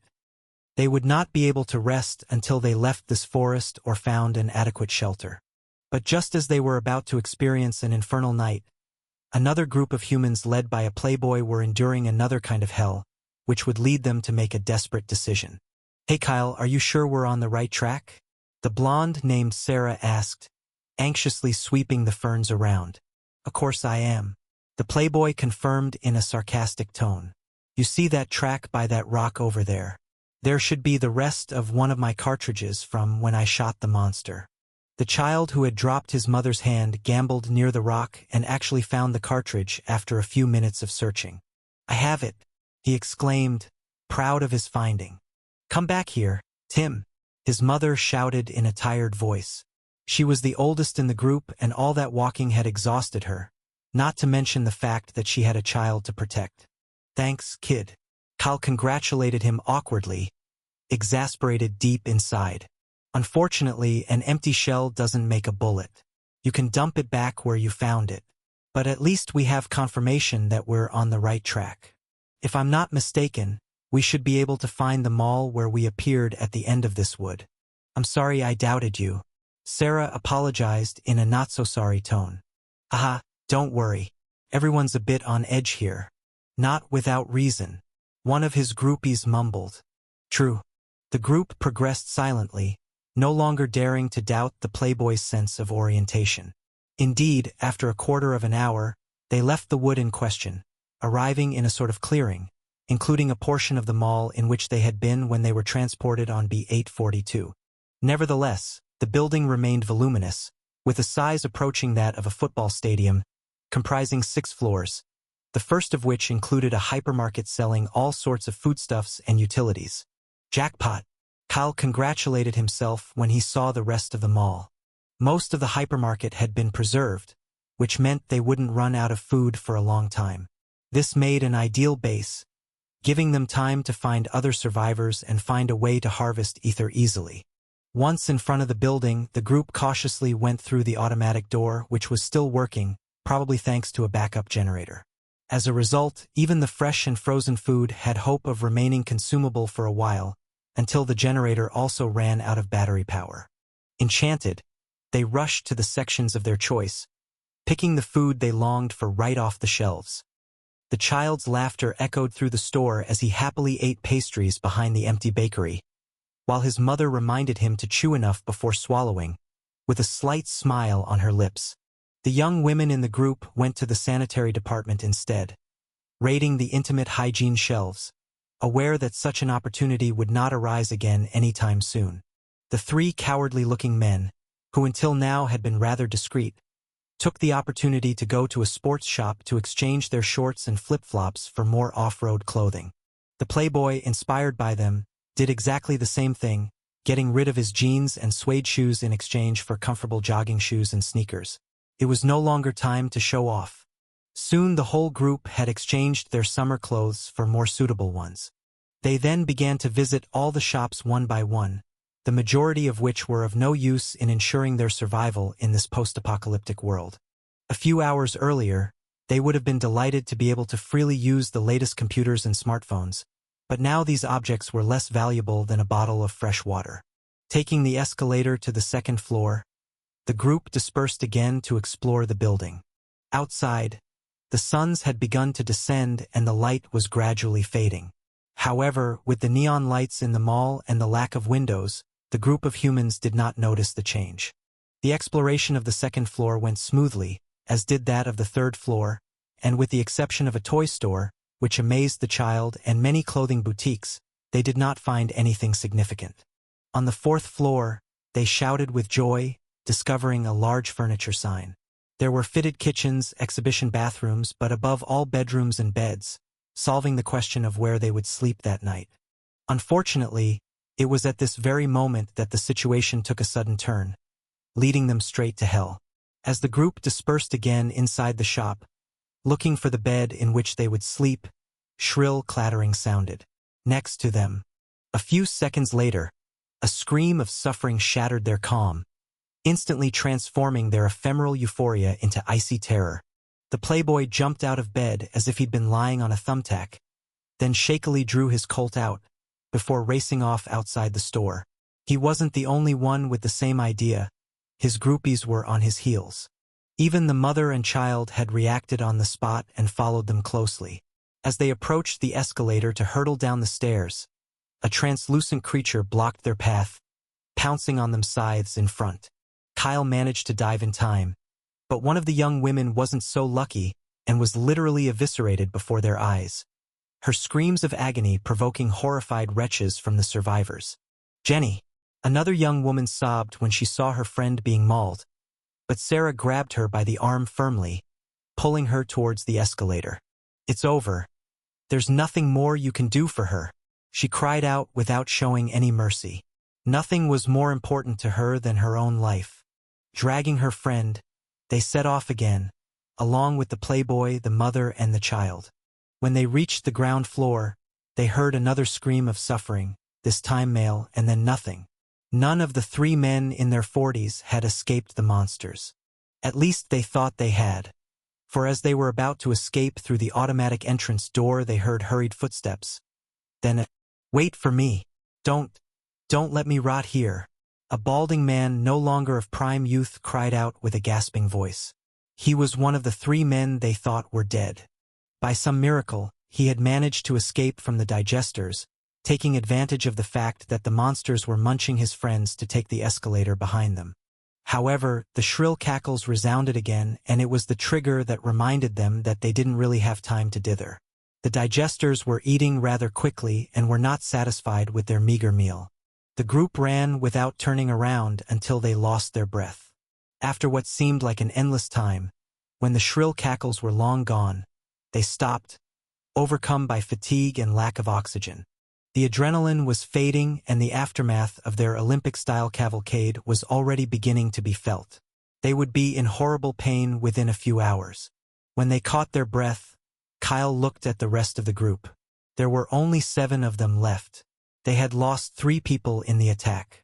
He didn't care about the deaths of the 2 men, but Jenny's death had affected him. After all, they had been through so many adventures together in the past, and although she was silly, she was a good friend. The other young women were also mourning the loss of their friend, with the exception of Sarah, who gazed at him with a look saying, "Now what do we do? How should I know?" was plastered on the playboy's lost face as an answer. "I want us to go back to the big, scary man," the child whined with a face full of tears. "I'm sure even the monsters are afraid of him. When they say the truth comes out of the mouths of children. Or the oracle." They felt lost, and even if he didn't like the solution, it was there in front of him, and it was a child who found it. Going back to that psychopath. Remembering his altercation with the man in question, a shiver ran down his spine. Nevertheless, Kyle agreed with the child's reasoning. Having experienced his skills and temper, there was no doubt that these monsters, or at least the ones they had met, were no match for him. He might be overestimating this person, but it showed how much this man had left a deep impression on him. "It is indeed the only solution we have left," the playboy reluctantly declared. Sarah wasn't thrilled with the idea, but she couldn't think of anything more promising than this one. Their oracle devices had clearly not included these digesters in their predictions. The adjusted path was uncertain and recommended them to retrace their steps. As for the rest of the group, they approved the idea without flinching. They were simply drained and tired of all the ups and downs they had experienced today. Tired, but too nervous and anxious to rest, the group set off again at dusk, retracing their steps in order to find the man they had hoped to never meet again. The night had fallen. The shrill cackles were now ubiquitous, forming a symphony of disgraceful squeals around them.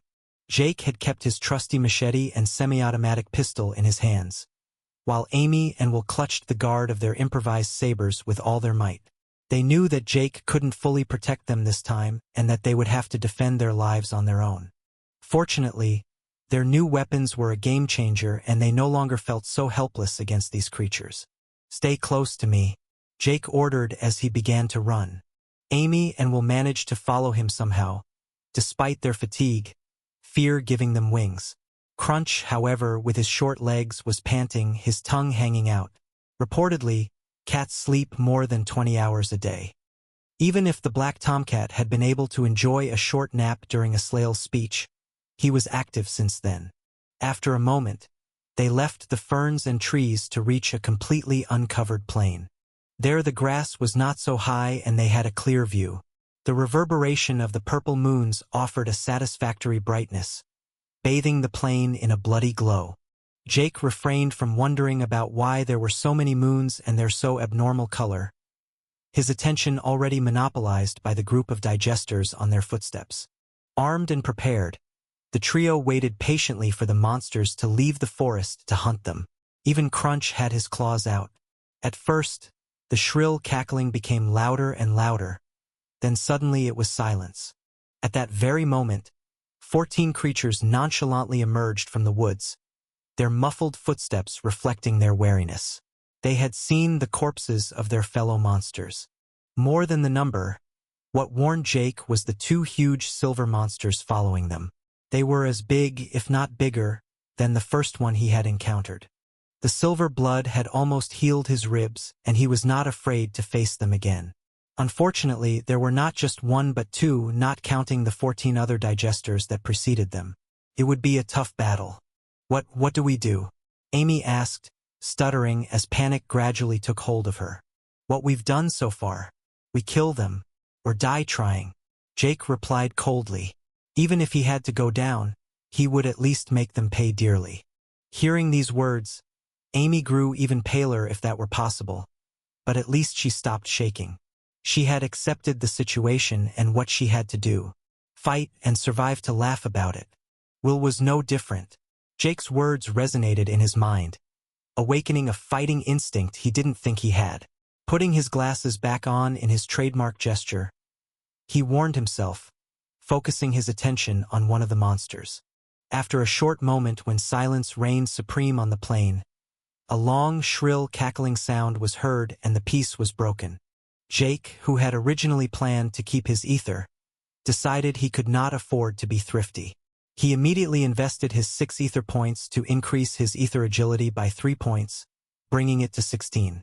With the 15.5 of his body agility, his effective agility was 24.8. Agility directly improved his reaction time, reflexes, balance, dexterity, precision, and body control. This was the reason why, despite his lack of firearms training, he could still hit the bullseye every time. More strength could have a decisive impact, but if he inadvertently reacted too late, he was finished. Then the monsters charged and Jake aimed and fired. In less than 5 seconds, the magazine of his gun was empty and the bodies of 12 of the 14 digesters were on the ground, each with a bullet in their head. Amy and Will held their breath as they watched, then jumped up and down with joy when they saw that only 4 were left. Even Jake was stunned by his accuracy. Maybe a marksman could do the same thing, but with a technique as poor as his. Not so sure. "I'll leave the 2 little ones with you. I'll take care of the big 2. Good luck," Jake announced, before throwing himself into the fray, Crunch on his heels. Amy and Will swallowed. Each picked a monster, then took turns yelling for courage. Not having time to reload his weapon, Jake dropped it, grabbing two of his knives.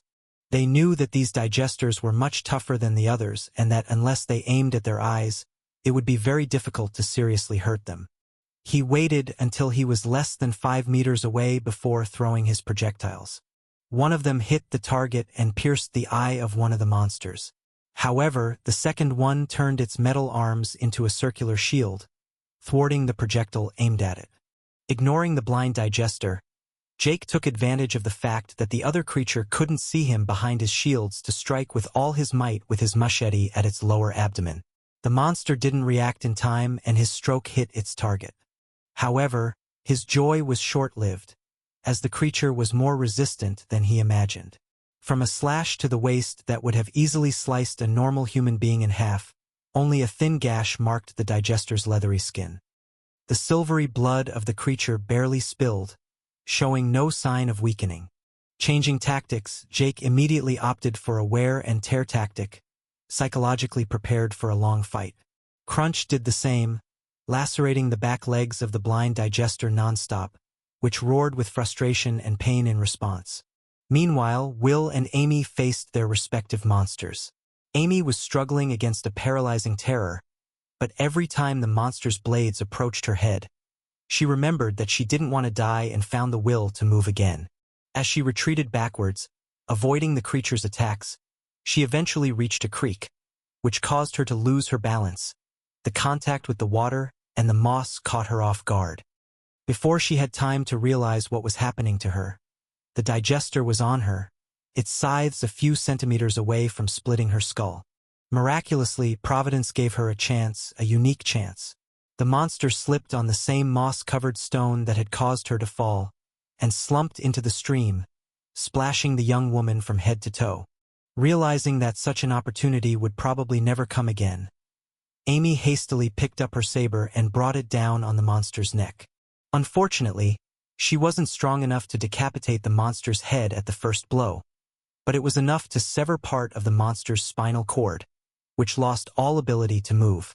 Enjoying her victory, the young woman uttered a beastly cry, and then struck with her saber again, repeating the same gesture over and over again until the monster's head was detached. "You filthy monster. You're not so smart, are you?" she spat, insisting on every word with a big saber stroke.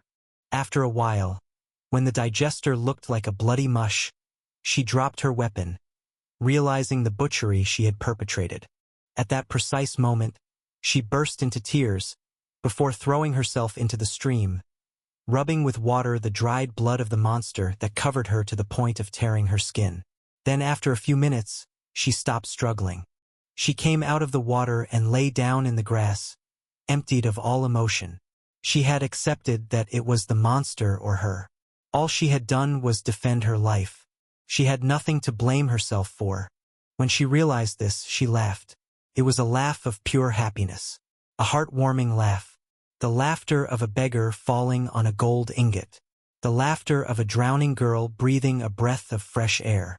The laughter of a blind woman seeing again. The laughter of a paraplegic walking for the first time. The laughter of a thirsty woman finding fresh water. The laughter of a hungry woman enjoying her favorite food. Quite simply, the laughter of a living person.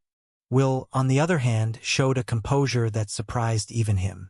When the digester came upon him, he imitated Jake's gestures. He focused on an opening in the monster's guard and struck with all his might. The monster backed off to protect its liver, but Will immediately followed suit while the creature was thrown off balance by aiming for its throat. The digester dodged in time, but not completely, and one of its carotid arteries was severed, the silvery blood gushing out. However, Will was also too slow and one of the scythes crashed into his right lung as he injured his victim, leaving him as miserable as the monster. After a few seconds, the monster's agony came to an end and a mass of ether appeared above the body. The debilitating pain prevented him from rejoicing. He slid slowly to the ground, his vision gradually blurring. Strangely, he felt no regret as he felt his end approaching. He had done his best to survive, and he had already avenged himself. Unfortunately, as his lung filled with blood, his breaths became shallower and jerkier, until finally the world began to turn around him and lost its light. As Amy and Will's battles had come to an end, there was another that was nearing its climax. The attrition tactic Jake had adopted had proven to be an excellent choice. However, the digester had proven to be far more resilient and intelligent than in his wildest scenarios, to the point that he himself looked no better than the monster facing him. Indeed, this digester was not like the others. Although slower, it had no decisive weaknesses and could quickly change the shape of its arms to suit the situation. It never rushed, maintaining a defensive posture. This forced Jake to focus his forces on areas he would have called the creature's greatest strengths, prolonging the confrontation beyond what he thought was possible. The creature was gasping for breath, countless cuts all over its body. Its tail had been severed and one arm was missing. As for its remaining shield arm, it was cracked and seemed inert, hanging along the monster's body. The white glow in his eye was flickering faintly, while his one eyelid was gradually closing. Jake had almost bled him to death. His strength was almost gone too, and without the ether he had absorbed, he was convinced that he would have reached his breaking point long ago. The difference was minute, but the difference in stamina became more and more apparent as the battle progressed. When he felt like he was about to give in, a flow of vitality flowed through his body, giving him the boost he needed to keep fighting. Without his new agility, he would never have been able to avoid each blow for so long. The creature wasn't absurdly fast, but still fast enough to require his full concentration. And yet, with 24.8 agility, it was as if its movements were more than twice as slow as it should be in his eyes. It could only be imagined for a normal human. But this time the moment had come to end it all. The monster was on the verge of losing consciousness and no longer had the strength to raise his remaining arm to defend himself. Jake distanced himself, patiently waiting to catch his breath, trying to ignore the cries of the second blind digester, who was wriggling not far from him. The pain must have been truly unbearable to have kept it from joining the fight for so long. Naturally, it hadn't occurred to him that his lazy cat was a notorious torturer, loving to play with his helpless prey. Usually it was mice, but since the digester mouse, the retired stray cat had had to curb his instincts. So what if this mouse was a little bigger? Finally, Jake sprang up, the machete pulled back against him, with the tip aimed at the creature's half-closed eye. A second later, it was over. The machete pierced the eye and then the skull of his opponent with full force, sending it straight into a world of endless night. The creature twisted once. A mass of ether appeared over its corpse and it was over. With a sigh of relief, Jake ignored the ether and walked towards the blind digester. Dumbstruck, he discovered Crunch playfully mistreating his victim, who probably had too much pain in its eye to bother with the cat scratches. Unceremoniously, Jake thrust his blade into the monster's punctured eye, and after 2 jolts, the monster passed away, another stream of ether appearing on its carcass. This time he absorbed the ether via compress. He also collected the ether from the other digesters that had been slaughtered. Remembering that he had left Amy and Will to their fate, he wondered how they were doing. Sweeping the plain around him, he eventually found Will's body next to the remains of a digester. The monster had been dead for a long time, but Will was also in bad shape. Maybe even dead already. Checking his pulse, he was able to disprove his theory. The pulse was weak, but Will was still alive. With the scythe still in place, he realized his right lung was slowly filling with blood. On the other hand, the scythe prevented the hemorrhage from spreading. Blood in the trachea and he would have choked to death. His breathing was congested and his face and extremities were cyanotic from lack of oxygen. If he did nothing, Will would die within minutes. Thinking about the possible solutions, Jake saw only one viable one.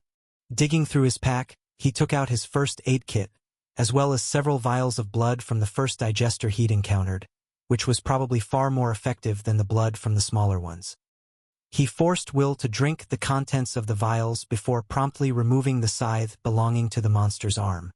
He applied pressure with sterile compresses to the large damaged veins and arteries, then withdrew the blood, filling the lung with a syringe and catheter for blood donations, which he connected to an empty bag. Jake was truly prepared for any situation. He filled a blood bag that way. When the lung had been emptied of most of his blood, he connected the bag to another tube and catheter. Then, after tapping to remove the air bubbles, he pricked the cephalic vein in Will's arm to infuse it with his own blood. Luckily, Will's veins were exposed, so he managed to do without a tourniquet. With the infusion in place, he took out a needle clamp and suture thread and began to patch up the man in the suit. His new agility gave him incredible dexterity for someone who had only practiced on meat and some fruit. Jake wasn't a doctor, although the Oracle had made him eat more books than he wanted on the subject. Even if he had advanced notions of first aid, he would have considered this situation hopeless under any other circumstances. Especially because this kind of operation required an aseptic environment and sterile instruments.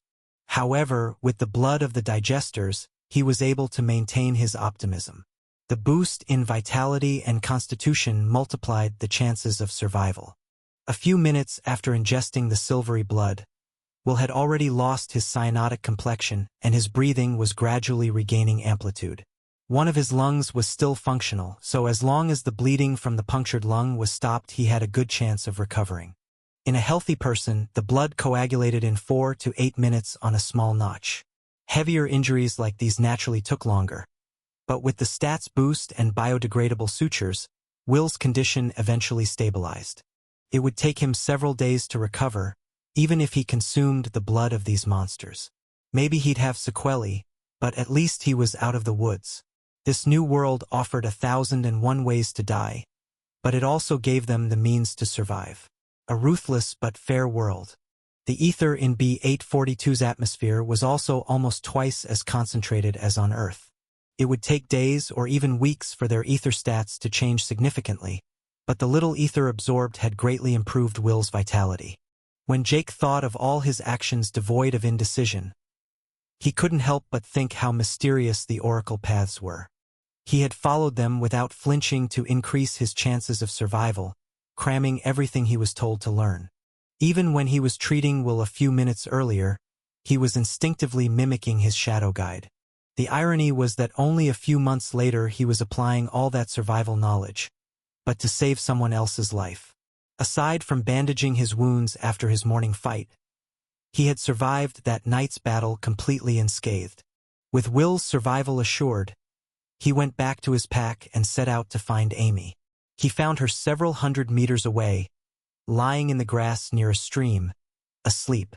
Her face was peaceful, as if the horrors of the day had never happened. Not wishing to wake her, he covered her with his sleeping bag, before returning to work on the digester's dissection. The experiment had proved that their blood was useful, and he intended to vamp them down to the marrow before they had shed their last drop. A twinge in his heart seized him as he thought of all that wasted blood. The plane had been repainted in silver last night, and there would surely be many more such as this one. A few hours later, Jake wiped his sweaty forehead with a satisfied grin. All of his vials were full, and at one point he had even chosen to fill one of his 2 bottles with blood. It was past midnight. He had noticed that digester blood wasn't clotting, or at least it didn't seem to be clotting now. The blood was somehow alive, but frozen in the state in which the digester was dead. The meat was also cut into rather thin slices and wrapped in cellophane paper, but if he hoped to keep it longer, he would have to salt it, dry it, and smoke it. He didn't like the idea of starting a fire in the middle of nowhere, but at least he couldn't hear any more shrill cackle. He might not get that chance again. Returning to the forest to collect wood, from which they had just escaped, he took the opportunity to take a good shit. It's never mentioned enough in survival stories, but the adrenaline rush during a fight speeded up the intestinal transit. And in a wild environment where ferocious beasts were roaming around, it was better to seize the opportunity when it arose.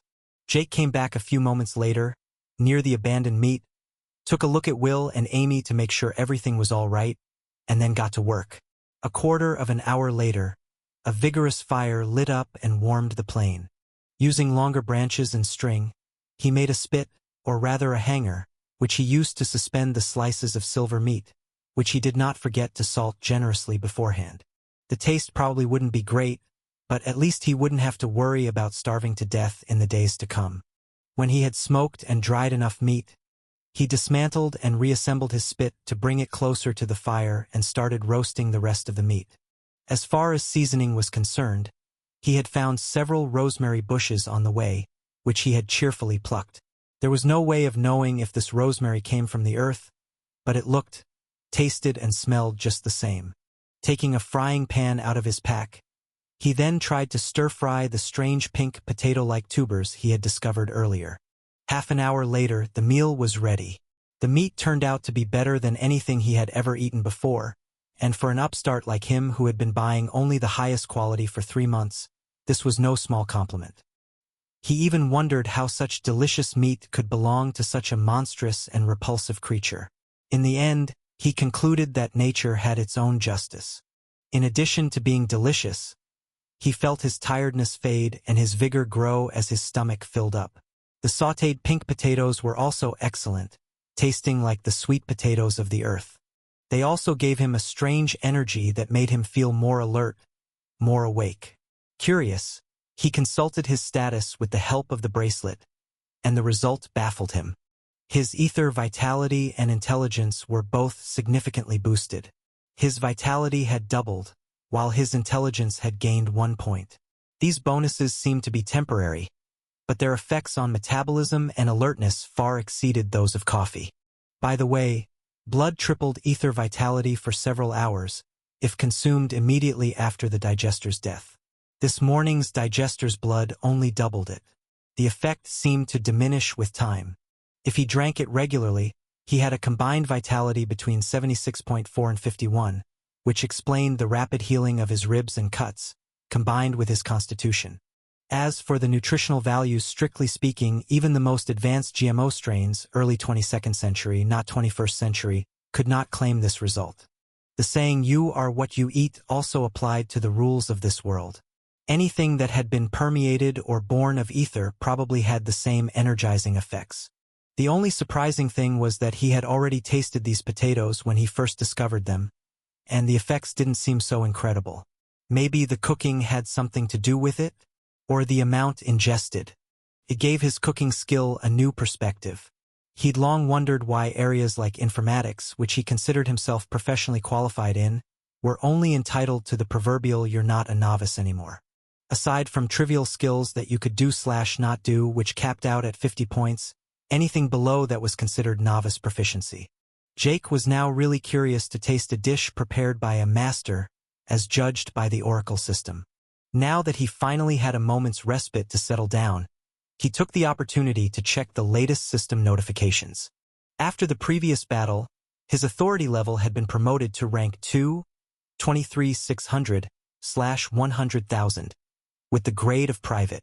According to these observations and Shi's confirmation, this did not bring him any particular perks. The reason was as follows. The Oracle Overseer had prematurely unlocked the Ether Vision function to assist them on B842. As a result, the expected reward for his promotion had been delivered in advance. As for the military rank itself, a private had no particular authority over the recruits and other civilians LVL-0. This was also the case in a conventional army on Earth, unless they were invested with a new authority such as under martial law. Both recruits and privates were merely pawns obeying a superior officer. The only difference was the standing. According to Shi, however, it was not useless.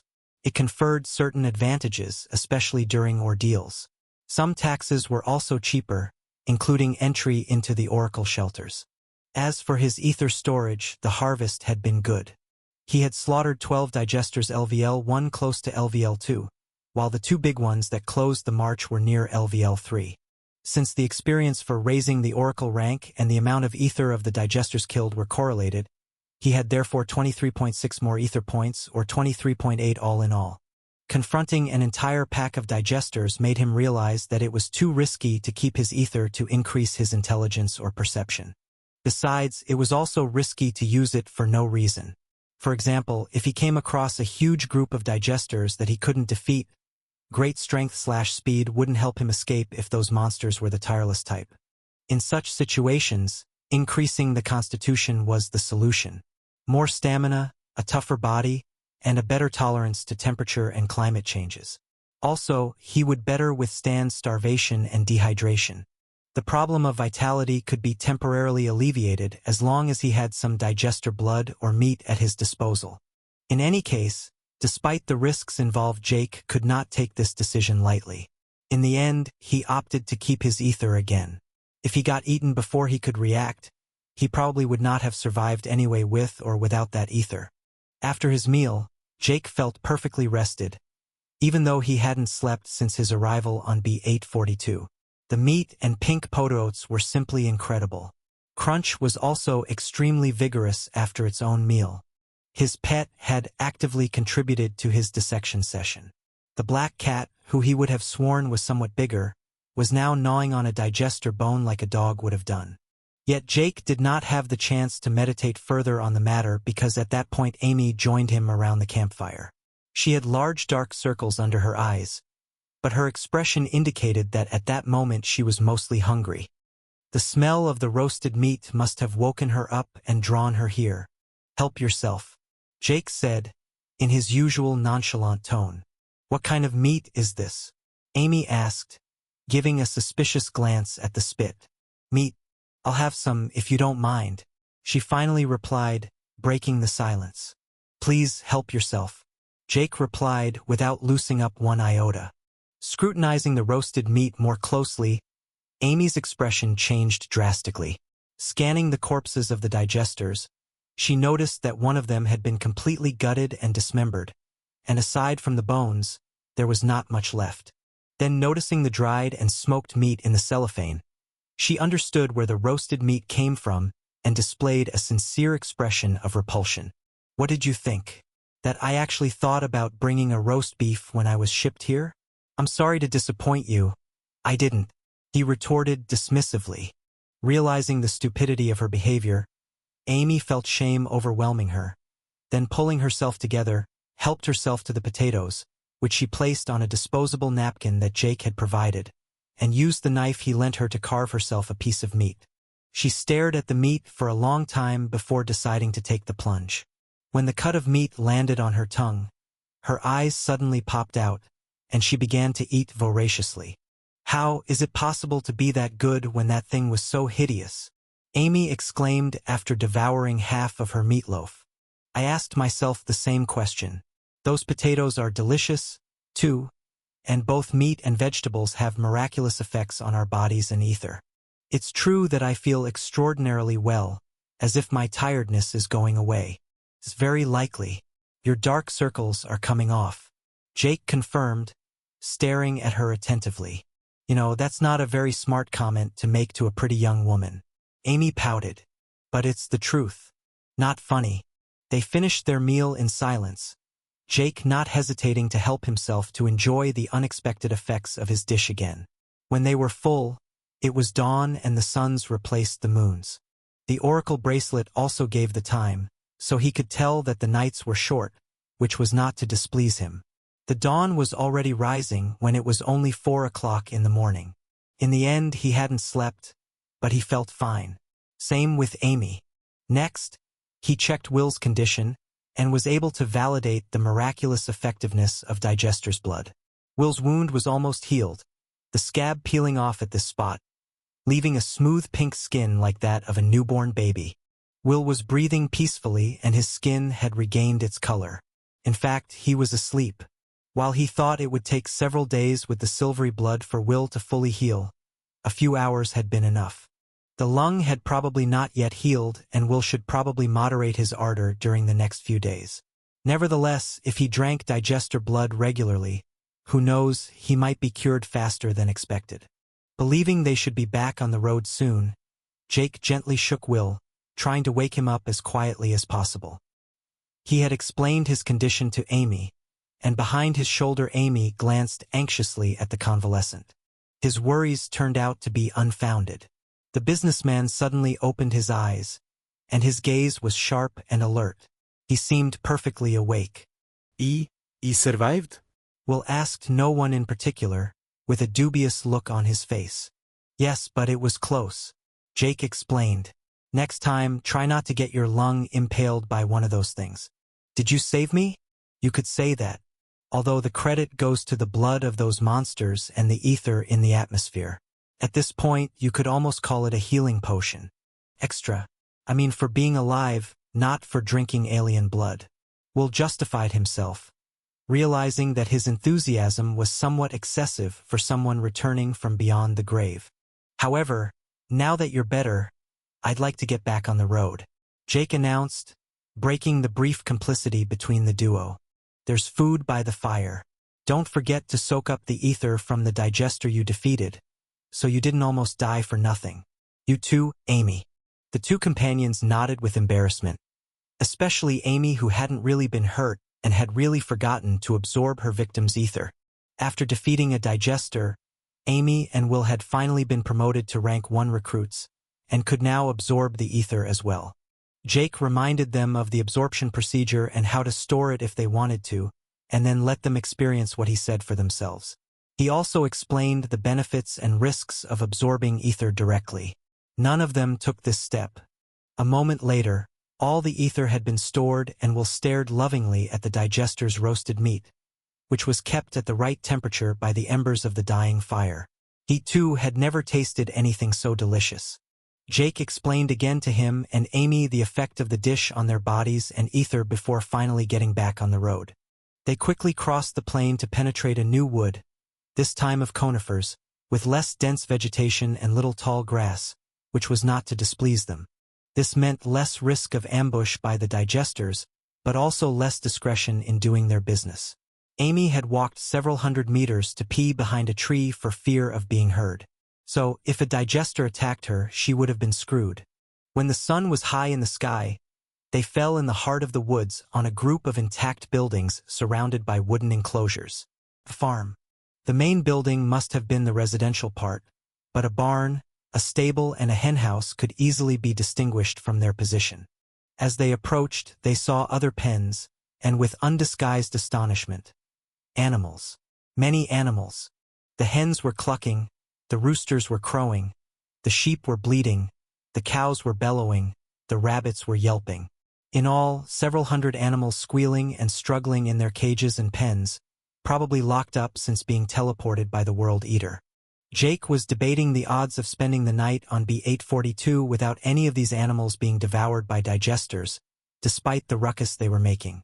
Perhaps the digesters perceived a threat in the number of animals in the farm and chose to ignore them. No way. However, as he approached one of the pens, he noticed that most of them were actually open. Most of the pens were partially empty despite the large number of animals remaining. It was easy to explain. The animals also had an oracle device. Those that had more advanced survival instincts were more intelligent or bold, had escaped at the first opportunity. The rest of the cattle, too conditioned or too used to the farm to leave on their own, had stayed behind. As they moved forward, they recognized the stretch of dirt road that was to lead to the settlement.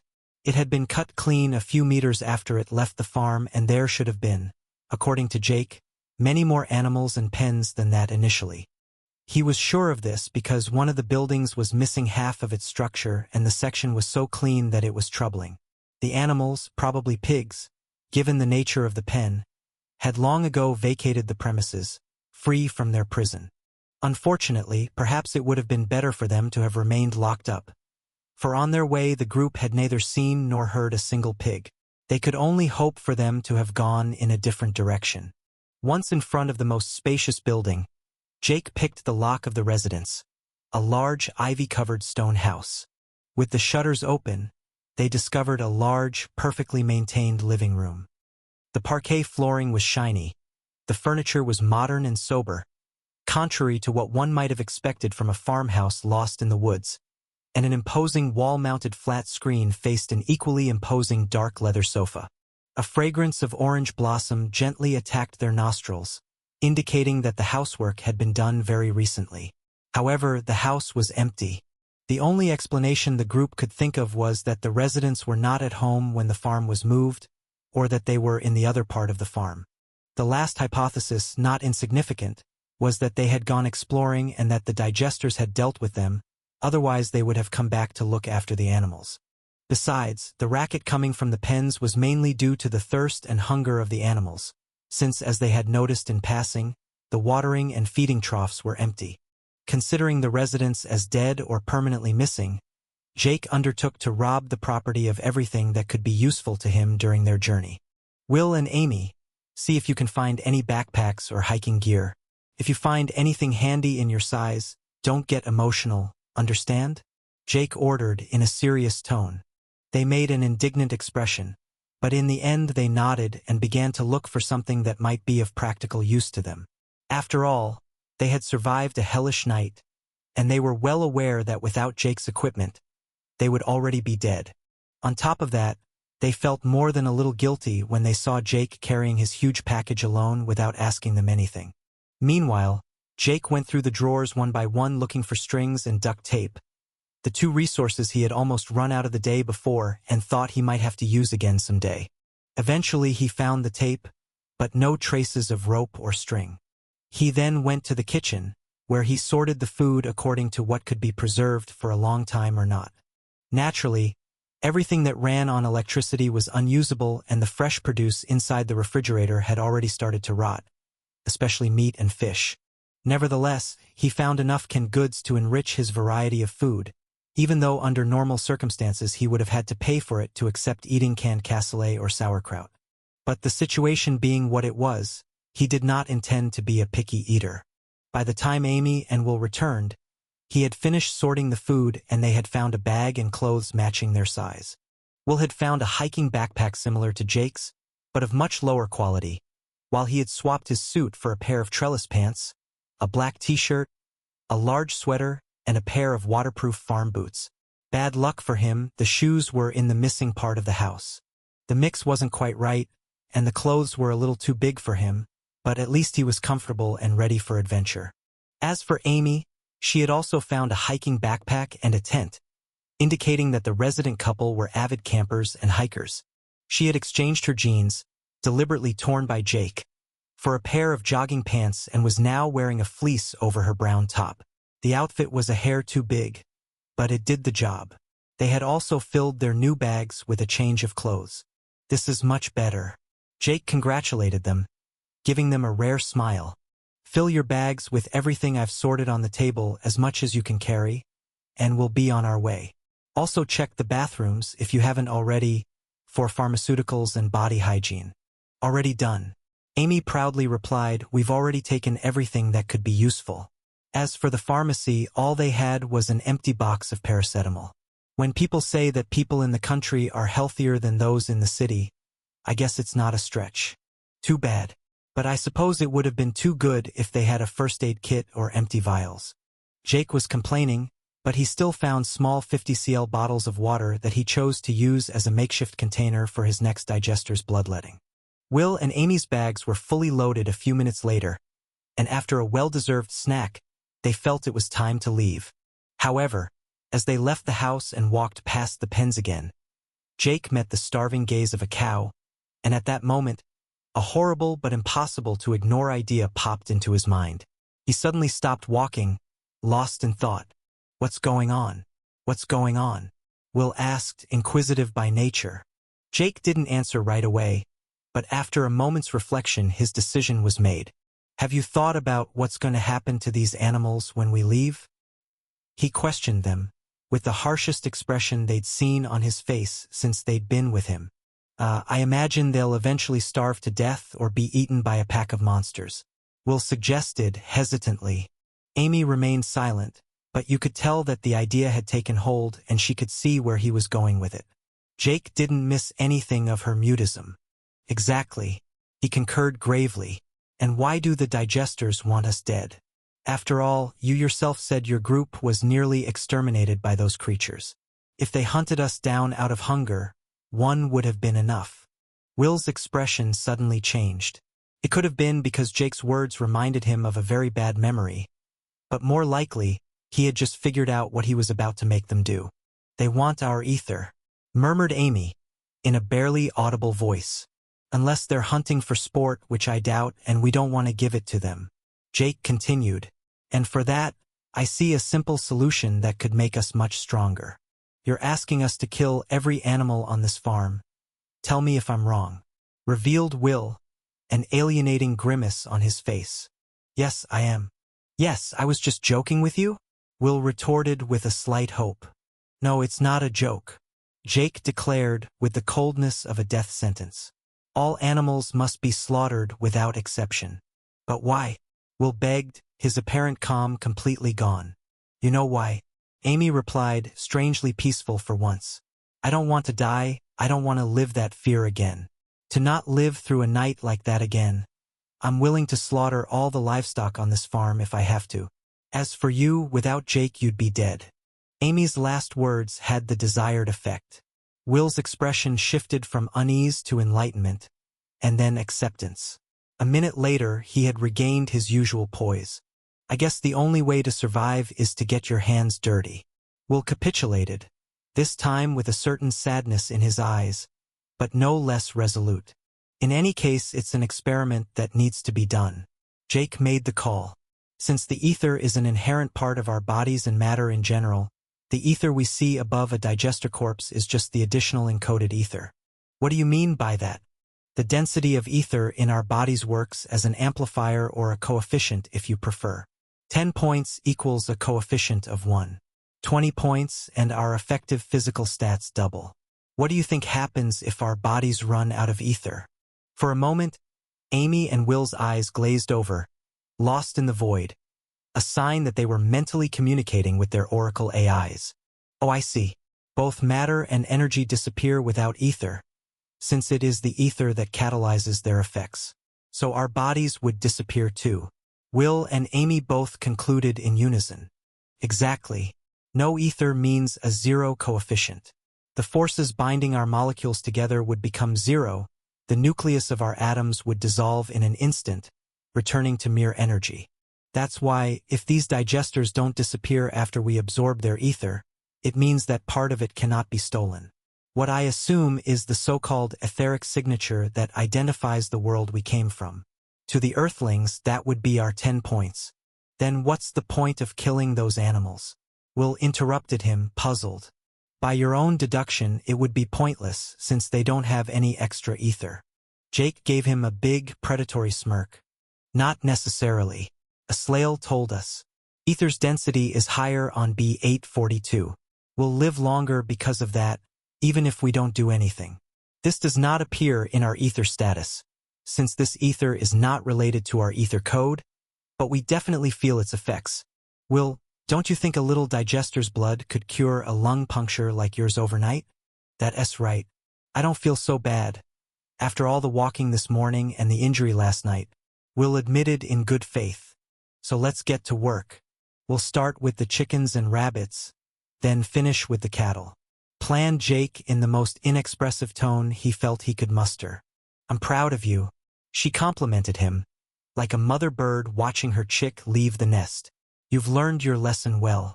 Haha, I had a good teacher. Jake replied in his mind. Will and Amy didn't say anything, which signified their assent.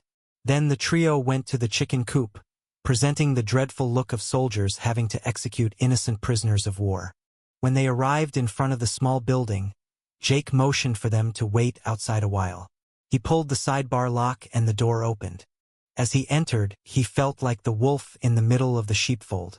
The chickens were clucking, approaching him full of hope, hunger making them unusually tactile. Unfortunately, he could only disappoint them. Perhaps because Jake wasn't a hypocrite like those who ate meat but couldn't tolerate animal suffering, or perhaps because of the digester's ether affecting his personality, he showed no hesitation. Jake mercilessly grabbed a chicken by the neck and, choking the pity in his heart, twisted it with a sharp jerk. A tiny ether filament emitting a low-pitched sound was then expelled from the body of the bird. It was nothing compared to the digesters, but not insignificant either. Deeply repressing his guilt, he stored the ether filament in his bracelet. He threw the hen's corpse into a corner of the chicken coop without giving it a look and came out under the stunned gaze of Amy and Will, and a crunch salivating at the sight of all those plump chickens. He didn't close the pen. These animals had an oracle device just like them. The coach must have been giving them non-stop alerts since they arrived. If they didn't run away after that, then there was no need for scruples since a digester or another predator would do it for them. A few chickens escaped, but the majority remained confined to the chicken coop. Their fate had been sealed at that very moment. What happened? Will inquired, in a nervous tone. It works. Some ether in there. Jake confirmed. Now it's your turn. Will being next on the list, he went into the chicken coop. It took 20 minutes for him to come out of the building, but when he came out he showed his usual phlegm, although there was no doubt that this experience had left an indelible mark on his soul. Amy then entered, her hands and shoulders trembling even before she entered the small building. This time it took them almost an hour and a half. When they began to believe that she would never make it, she came out of the chicken coop with tears streaming from her eyes. It took another 30 minutes for the young woman to get over the trauma and finally stop sobbing. After digesting this first experience, the trio started again, ready for a butchery session they would not soon forget.